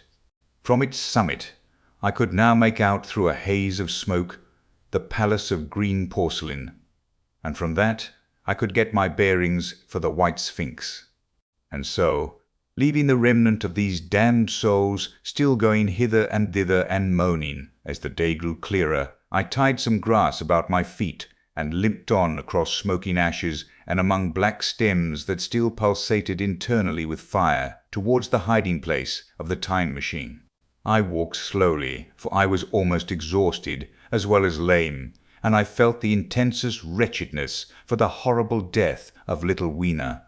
It seemed an overwhelming calamity. Now, in this old familiar room, it is more like the sorrow of a dream than an actual loss. But that morning it left me absolutely lonely again, terribly alone. I began to think of this house of mine, of this fireside, of some of you, and with such thoughts came a longing that was pain. But as I walked over the smoking ashes under the bright morning sky, I made a discovery. In my trouser pocket were still some loose matches. The box must have leaked before it was lost. Chapter 13. The Trap of the White Sphinx. About 8 or 9 in the morning, I came to the same seat of yellow metal from which I had viewed the world upon the evening of my arrival. I thought of my hasty conclusions upon that evening, and could not refrain from laughing bitterly at my confidence. Here was the same beautiful scene, the same abundant foliage, the same splendid palaces and magnificent ruins, the same silver river running between its fertile banks. The gay robes of the beautiful people moved hither and thither among the trees. Some were bathing in exactly the place where I had saved Weena, and that suddenly gave me a keen stab of pain. And like blots upon the landscape rose the cupolas above the ways to the underworld. I understood now what all the beauty of the overworld people covered. Very pleasant was their day, as pleasant as the day of the cattle in the field. Like the cattle, they knew of no enemies, and provided against no needs. And their end was the same. I grieved to think how brief the dream of the human intellect had been. It had committed suicide.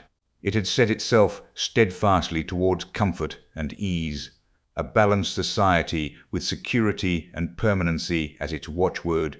It had attained its hopes to come to this at last. Once, life and property must have reached almost absolute safety. The rich had been assured of his wealth and comfort, the toiler assured of his life and work.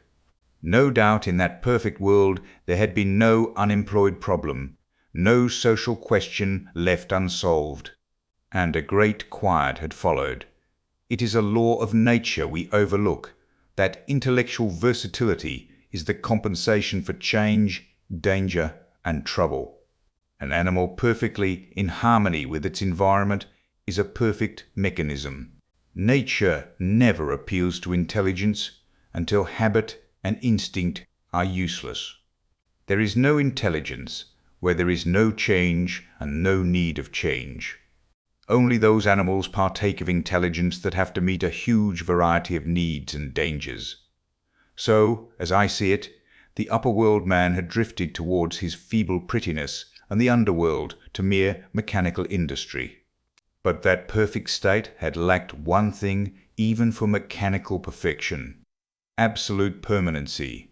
Apparently, as time went on, the feeding of an underworld, however it was effected, had become disjointed. Mother Necessity, who had been staved off for a few thousand years, came back again, and she began below. The underworld being in contact with machinery, which, however perfect, still needs some little thought outside habit, had probably retained perforce rather more initiative, if less of every other human character than the upper. And when other meat failed them, they turned to what old habit had hitherto forbidden. So I say I saw it in my last view of the world of 802,701. It may be as wrong an explanation as mortal wit could invent. It is how the thing shaped itself to me, and as that I give it to you. After the fatigues, excitements, and terrors of the past days, and in spite of my grief, this seat and the tranquil view and the warm sunlight were very pleasant. I was very tired and sleepy, and soon my theorizing passed into dozing. Catching myself at that, I took my own hint, and spreading myself out upon the turf, I had a long and refreshing sleep. I awoke a little before sunsetting. I now felt safe against being caught napping by the Morlocks, and, stretching myself, I came on down the hill towards the White Sphinx.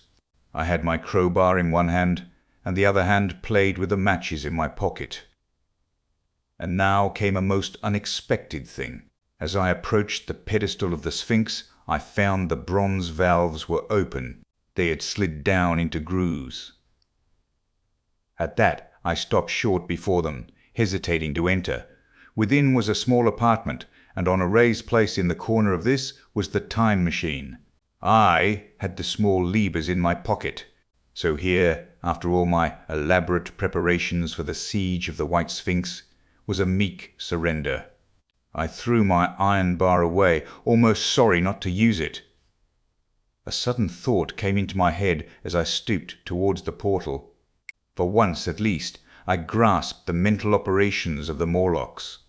Suppressing a strong inclination to laugh, I stepped through the bronze frame and up to the time machine. I was surprised to find it had been carefully oiled and cleaned. I have suspected since that the Morlocks had even partially taken it to pieces while trying in their dim way to grasp its purpose. Now, as I stood and examined it, finding a pleasure in the mere touch of the contrivance, the thing I had expected happened. The bronze panels suddenly slid up and struck the frame with a clang. I was in the dark trapped. So the Morlocks thought. At that I chuckled gleefully. I could already hear their murmuring laughter as they came towards me. Very calmly I tried to strike the match. I had only to fix on the levers and depart then like a ghost. But I had overlooked one little thing. The matches were of that abominable kind that light only on the box. You may imagine how all my calm vanished. The little brutes were close upon me. One touched me. I made a sweeping blow in the dark at them with the levers, and began to scramble into the saddle of the machine. Then came one hand upon me, and then another. Then I had simply to fight against their persistent fingers for my levers, and at the same time feel for the studs over which these fitted. Indeed, they almost got away from me. As it slipped from my hand, I had to butt in the dark with my head. I could hear the Morlock's skull ring to recover it. It was a nearer thing than the fight in the forest, I think, this last scramble.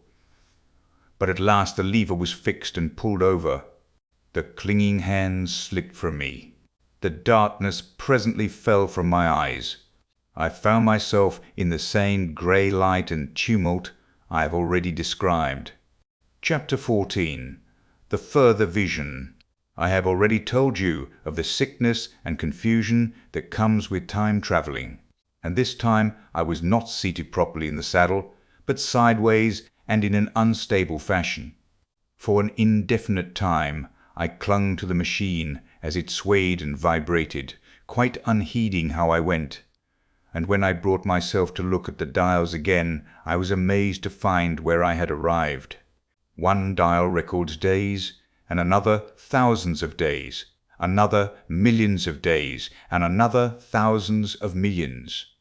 Now, instead of reversing the levers, I had pulled them over so as to go forward with them, and when I came to look at these indicators, I found that the thousands hand was sweeping round as fast as the seconds hand of a watch into futurity.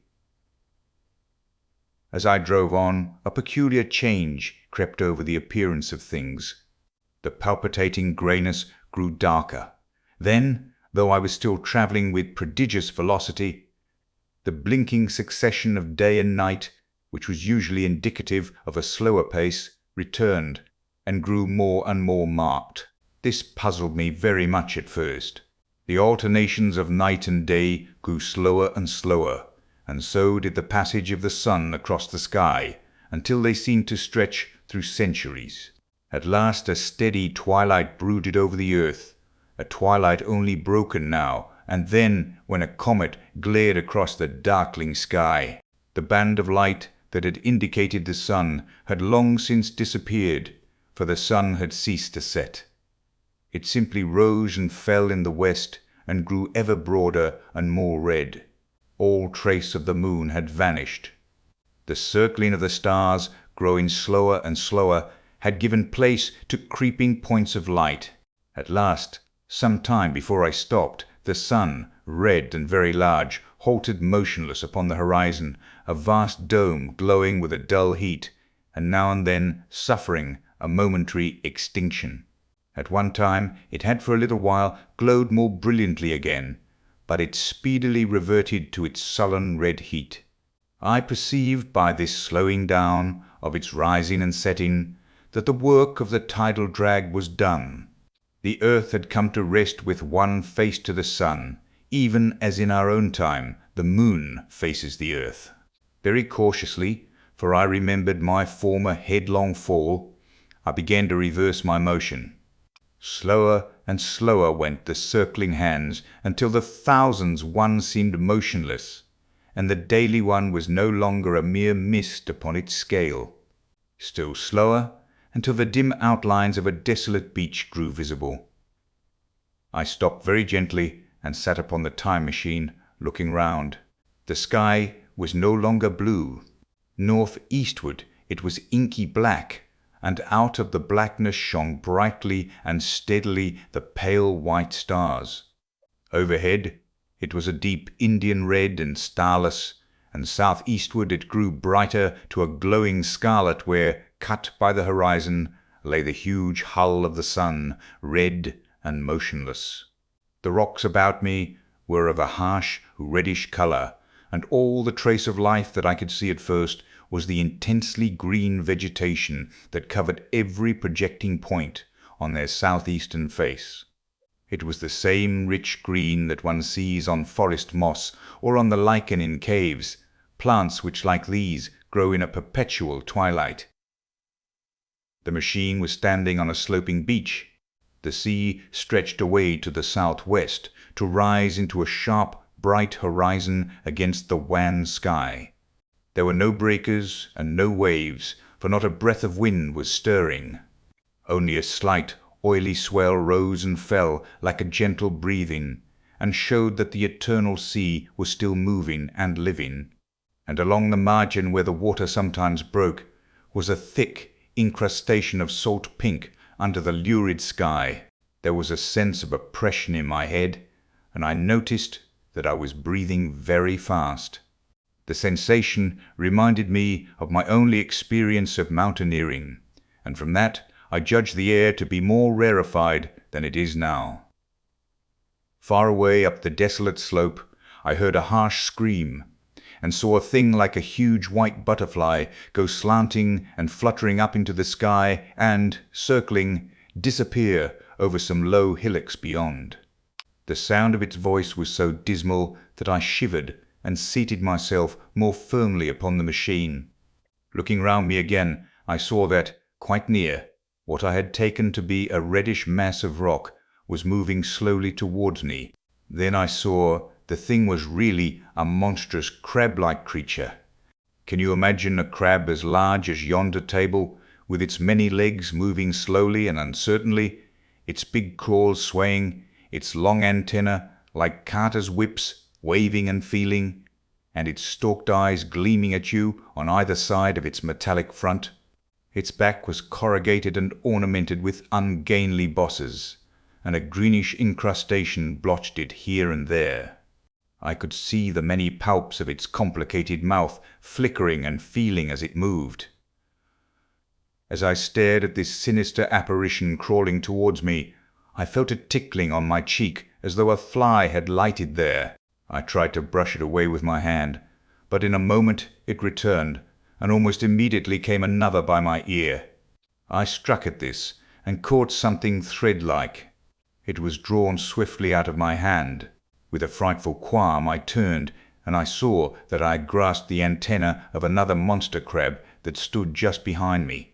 Its evil eyes were wriggling on their stalks. Its mouth was all alive with appetite, and its vast ungainly claws, smeared with an algal slime, were descending upon me. In a moment my hand was on the lever, and I had placed a month between myself and these monsters. But I was still on the same beach, and I saw them distinctly now as soon as I stopped. Dozens of them seemed to be crawling here and there, in the sombre light, among the foliated sheets of intense green. I cannot convey the sense of abominable desolation that hung over the world. The red eastern sky, the northward blackness, the salt, dead sea, the stony beach crawling with these foul, slow-stirring monsters, the uniform, poisonous-looking green of the lichenous plants, the thin air that hurts one's lungs, all contributed to an appalling effect. I moved on 100 years, and there was the same red sun, a little larger, a little duller, the same dying sea, the same chill air, and the same crowd of earthy crustacea creeping in and out among the green weed and the red rocks. And in the westward sky I saw a curved pale line like a vast new moon. So I travelled, stopping ever and again in great strides of 1,000 years or more, drawn on by the mystery of the earth's fate, watching with a strange fascination the sun grow larger and duller in the westward sky, and the life of the old earth ebb away. At last, more than 30 million years. Hence, the huge red-hot dome of the sun had come to obscure nearly 1/10 part of the darkling heavens. Then I stopped once more, for the crawling multitude of crabs had disappeared, and the red beach, save for its livid green liverworts and lichens, seemed lifeless. And now it was flecked with white. A bitter cold assailed me. Rare white flakes ever and again came eddying down. To the north-eastward the glare of snow lay under the starlight of the sable sky, and I could see an undulating crest of hillocks, pinkish white. There were fringes of ice along the sea margin, with drifting masses farther out, but the main expanse of that salt ocean, all bloody under the eternal sunset, was still unfrozen. I looked about me to see if any traces of animal life remained. A certain indefinable apprehension still kept me in the saddle of the machine, but I saw nothing moving, in earth or sky or sea. The green slime on the rocks alone testified that life was not extinct. A shallow sandbank had appeared in the sea, and the water had receded from the beach. I fancied I saw some black object flopping about upon this bank, but it became motionless as I looked at it, and I judged that my eye had been deceived, and that the black object was merely a rock. The stars in the sky were intensely bright, and seemed to me to twinkle very little. Suddenly I noticed that the circular westward outline of the sun had changed, that a concavity, a bay, had appeared in the curve. I saw this grow larger. For a minute, perhaps, I stared aghast at this blackness that was creeping over the day, and then I realized that an eclipse was beginning, either the moon or the planet. Mercury was passing across the sun's disk. Naturally, at first I took it to be the moon, but there is much to incline me to believe that what I really saw was the transit of an inner planet passing very near to the earth.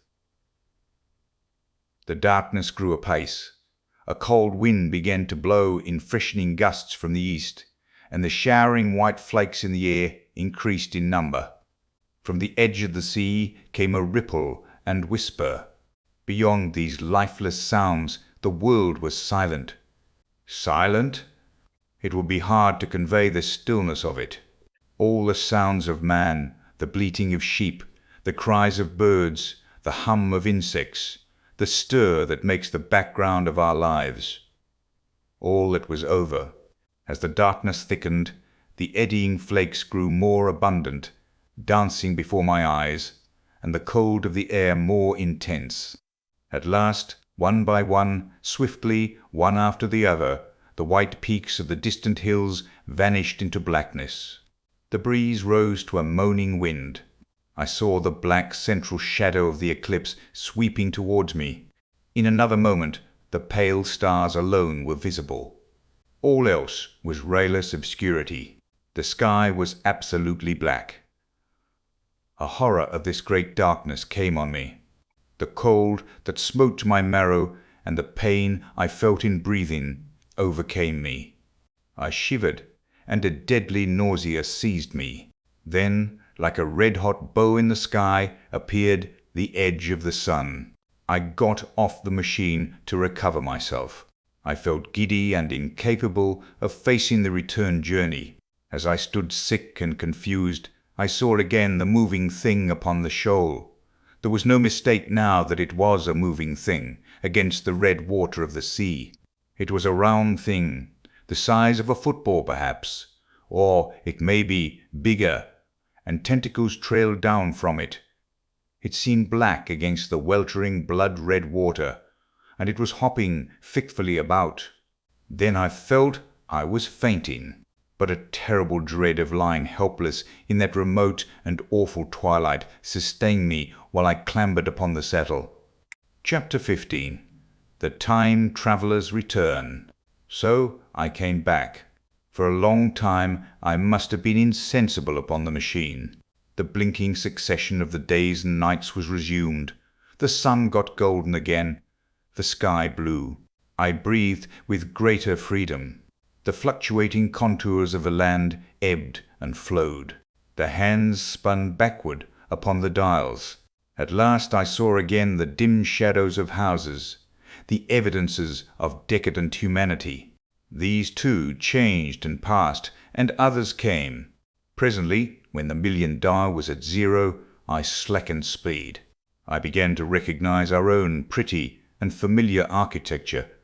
The thousands' hand ran back to the starting point. The night and day flapped slower and slower. Then the old walls of the laboratory came round me. Very gently now. I slowed the mechanism down. I saw one little thing that seemed odd to me. I think I have told you that when I set out, before my velocity became very high, Mrs. Watchett had walked across the room, travelling, as it seemed to me, like a rocket. As I returned, I passed again across that minute when she traversed the laboratory. But now her every motion appeared to be the exact inversion of her previous ones. The door at the lower end opened, and she glided quietly up the laboratory, back foremost, and disappeared behind the door by which she had previously entered. Just before that, I seemed to see Hillier for a moment, but he passed like a flash. Then I stopped the machine, and saw about me again the old familiar laboratory, my tools, my appliances, just as I had left them. I got off the thing very shakily, and sat down upon my bench. For several minutes I trembled violently. Then I became calmer. Around me was my old workshop again, exactly as it had been. I might have slept there, and the whole thing had been a dream. And yet not exactly. The thing had started from the southeast corner of the laboratory. It had come to rest again in the northwest, against the wall where you saw it. That gives you the exact distance from my little lawn to the pedestal of the white Sphinx, into which the Morlocks had carried my machine. For a time my brain went stagnant. Presently I got up and came through the passage here, limping, because my heel was still painful, and feeling sorely begrimed. I saw the Pall Mall Gazette on the table by the door. I found the date was indeed today, and looking at the timepiece, saw the hour was almost 8 o'clock. I heard your voices and the clatter of plates. I hesitated. I felt so sick and weak. Then I sniffed good wholesome meat, and opened the door on you. You know the rest. I washed and dined, and now I am telling you the story. Chapter 16. After the story. I know, he said after a pause, that all this will be absolutely incredible to you, but to me the one incredible thing is that I am here tonight in this old familiar room, looking into your friendly faces and telling you these strange adventures. He looked at the medical man. No, I cannot expect you to believe it. Take it as a lie or a prophecy. Say, I dreamed it in the workshop. Consider, I have been speculating upon the destinies of our race until I have hatched this fiction. Treat my assertion of its truth as a mere stroke of art to enhance its interest, and taking it as a story, what do you think of it? He took up his pipe and began, in his old accustomed manner, to tap with it nervously upon the bars of the grate. There was a momentary stillness. Then chairs began to creak and shoes to scrape upon the carpet. I took my eyes off the time traveller's face and looked round at his audience. They were in the dark, and little spots of colour swam before them. The medical man seemed absorbed in the contemplation of our host. The editor was looking hard at the end of his cigar. The sixth, the journalist fumbled for his watch. The others, as far as I remember, were motionless. The editor stood up with a sigh. "What a pity it is you're not a writer of stories," he said, putting his hand on the time traveller's shoulder. "You don't believe it? Well, I thought not." The time traveller turned to us. "Where are the matches?" he said. He lit one and spoke over his pipe, puffing. "To tell you the truth, I hardly believe it myself, die. And yet," his eye fell with a mute inquiry upon the withered white flowers upon the little table. Then he turned over the hand holding his pipe, and I saw he was looking at some half-healed scars on his knuckles. The medical man rose, came to the lamp, and examined the flowers. "The gynoecium's odd," he said. The psychologist leant forward to see, holding out his hand for a specimen. "I'm hanged if it isn't 1:15," said the journalist. "How shall we get home?" "Plenty of cabs at the station," said the psychologist. "It's a curious thing," said the medical man, "but I certainly don't know the natural order of these flowers." "May I have them?" The time traveller hesitated. Then suddenly, "Certainly not." "Where did you really get them?" said the medical man. The time traveller put his hand to his head. He spoke like one who was trying to keep hold of an idea that eluded him. "They were put into my pocket by Wiener when I travelled into time." He stared round the room. "I'm damned if it isn't all going. This room, and you, and the atmosphere of every day is too much for my memory. Did I ever make a time machine, or a model of a time machine? Or is it all only a dream? They say life is a dream, a precious poor dream at times. But I can't stand another that won't fit. It's madness. And where did the dream come from? I must look at that machine. If there is one."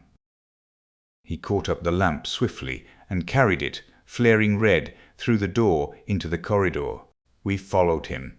There in the flickering light of the lamp was the machine sure enough, squat, ugly, and askew, a thing of brass, ebony, ivory, and translucent glimmering quartz. Solid to the touch, for I put out my hand and felt the rail of it, and with brown spots and smears upon the ivory, and bits of grass and moss upon the lower parts, and one rail bent awry. The time traveller put the lamp down on the bench and ran his hand along the damaged rail. "It's all right now," he said. "The story I told you was true. I'm sorry to have brought you out here in the cold." He took up the lamp, and in an absolute silence we returned to the smoking room. He came into the hall with us, and helped the editor on with his coat. The medical man looked into his face, and, with a certain hesitation, told him he was suffering from overwork, at which he laughed hugely. I remember him standing in the open doorway, bawling, "Good night." I shared a cab with the editor.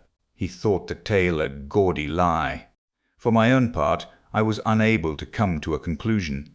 The story was so fantastic and incredible, the telling so credible and sober. I lay awake most of the night thinking about it. I determined to go next day and see the time traveller again. I was told he was in the laboratory, and being on easy terms in the house, I went up to him. The laboratory, however, was empty. I stared for a minute at the time machine and put out my hand and touched the lever. At that, the squat, substantial-looking mass swayed like a bough shaken by the wind. Its instability startled me extremely, and I had a queer reminiscence of the childish days when I used to be forbidden to meddle. I came back through the corridor.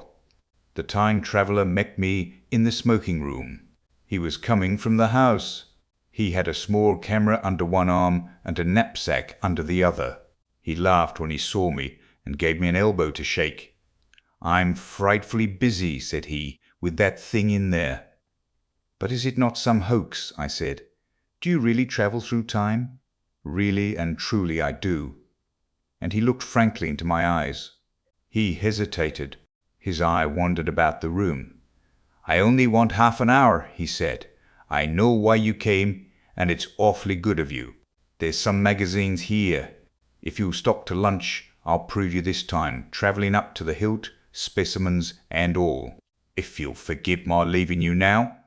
I consented, hardly comprehending then the full import of his words, and he nodded and went on down the corridor. I heard the door of the laboratory slam, seated myself in a chair, and took up a daily paper. What was he going to do before lunchtime? Then suddenly I was reminded by an advertisement that I had promised to meet Richardson, the publisher, at 2. I looked at my watch, and saw that I could barely save that engagement. I got up and went down the passage to tell the time traveller. As I took hold of the handle of the door, I heard an exclamation, oddly truncated at the end, and a click and a thud. A gust of air whirled round me as I opened the door, and from within came the sound of broken glass falling on the floor. The time traveller was not there. I seemed to see a ghostly, indistinct figure sitting in a whirling mass of black and brass for a moment. A figure so transparent that the bench behind, with its sheets of drawings, was absolutely distinct. But this phantasm vanished as I rubbed my eyes. The time machine had gone. Save for a subsiding stir of dust, the further end of the laboratory was empty. A pane of the skylight had, apparently, just been blown in. I felt an unreasonable amazement. I knew that something strange had happened, and for the moment could not distinguish what the strange thing might be. As I stood staring, the door into the garden opened, and the manservant appeared. We looked at each other. Then ideas began to come. "Has Mr. gone out that way?" said I. "No, sir. No one has come out this way. I was expecting to find him here." At that I understood. At the risk of disappointing Richardson, I stayed on, waiting for the time traveller, waiting for the second, perhaps still stranger story, and the specimens and photographs he would bring with him. But I am beginning now to fear that I must wait a lifetime. The time traveller vanished 3 years ago, and as everybody knows now, he has never returned. Epilogue. One cannot choose but wonder, will he ever return? It may be that he swept back into the past, and fell among the blood-drinking, hairy savages of the age of unpolished stone into the abysses of the Cretaceous Sea, or among the grotesque saurians, the huge reptilian brutes of the Jurassic times.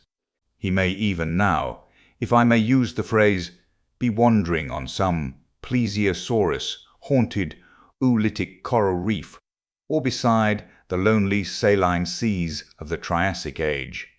Or did he go forward into one of the nearer ages in which men are still men, but with the riddles of our own time answered, and its wearisome problems solved? Into the manhood of the race, for I, for my own part, cannot think that these latter days of weak experiment, fragmentary theory, and mutual discord are indeed man's culminating time. I say, for my own part, he, I know, for the question had been discussed among us long before the time machine was made, thought but cheerlessly of the advancement of mankind, and saw in the growing pile of civilization only a foolish heaping that must inevitably fall back upon and destroy its makers in the end. If that is so, it remains for us to live as though it were not so. But to me the future is still black and blank, is a vast ignorance lit at a few casual places by the memory of his story. And I have by me, for my comfort, 2 strange white flowers, shriveled now, and brown and flat and brittle, to witness that even when mind and strength had gone, gratitude and a mutual tenderness still lived on in the heart of man.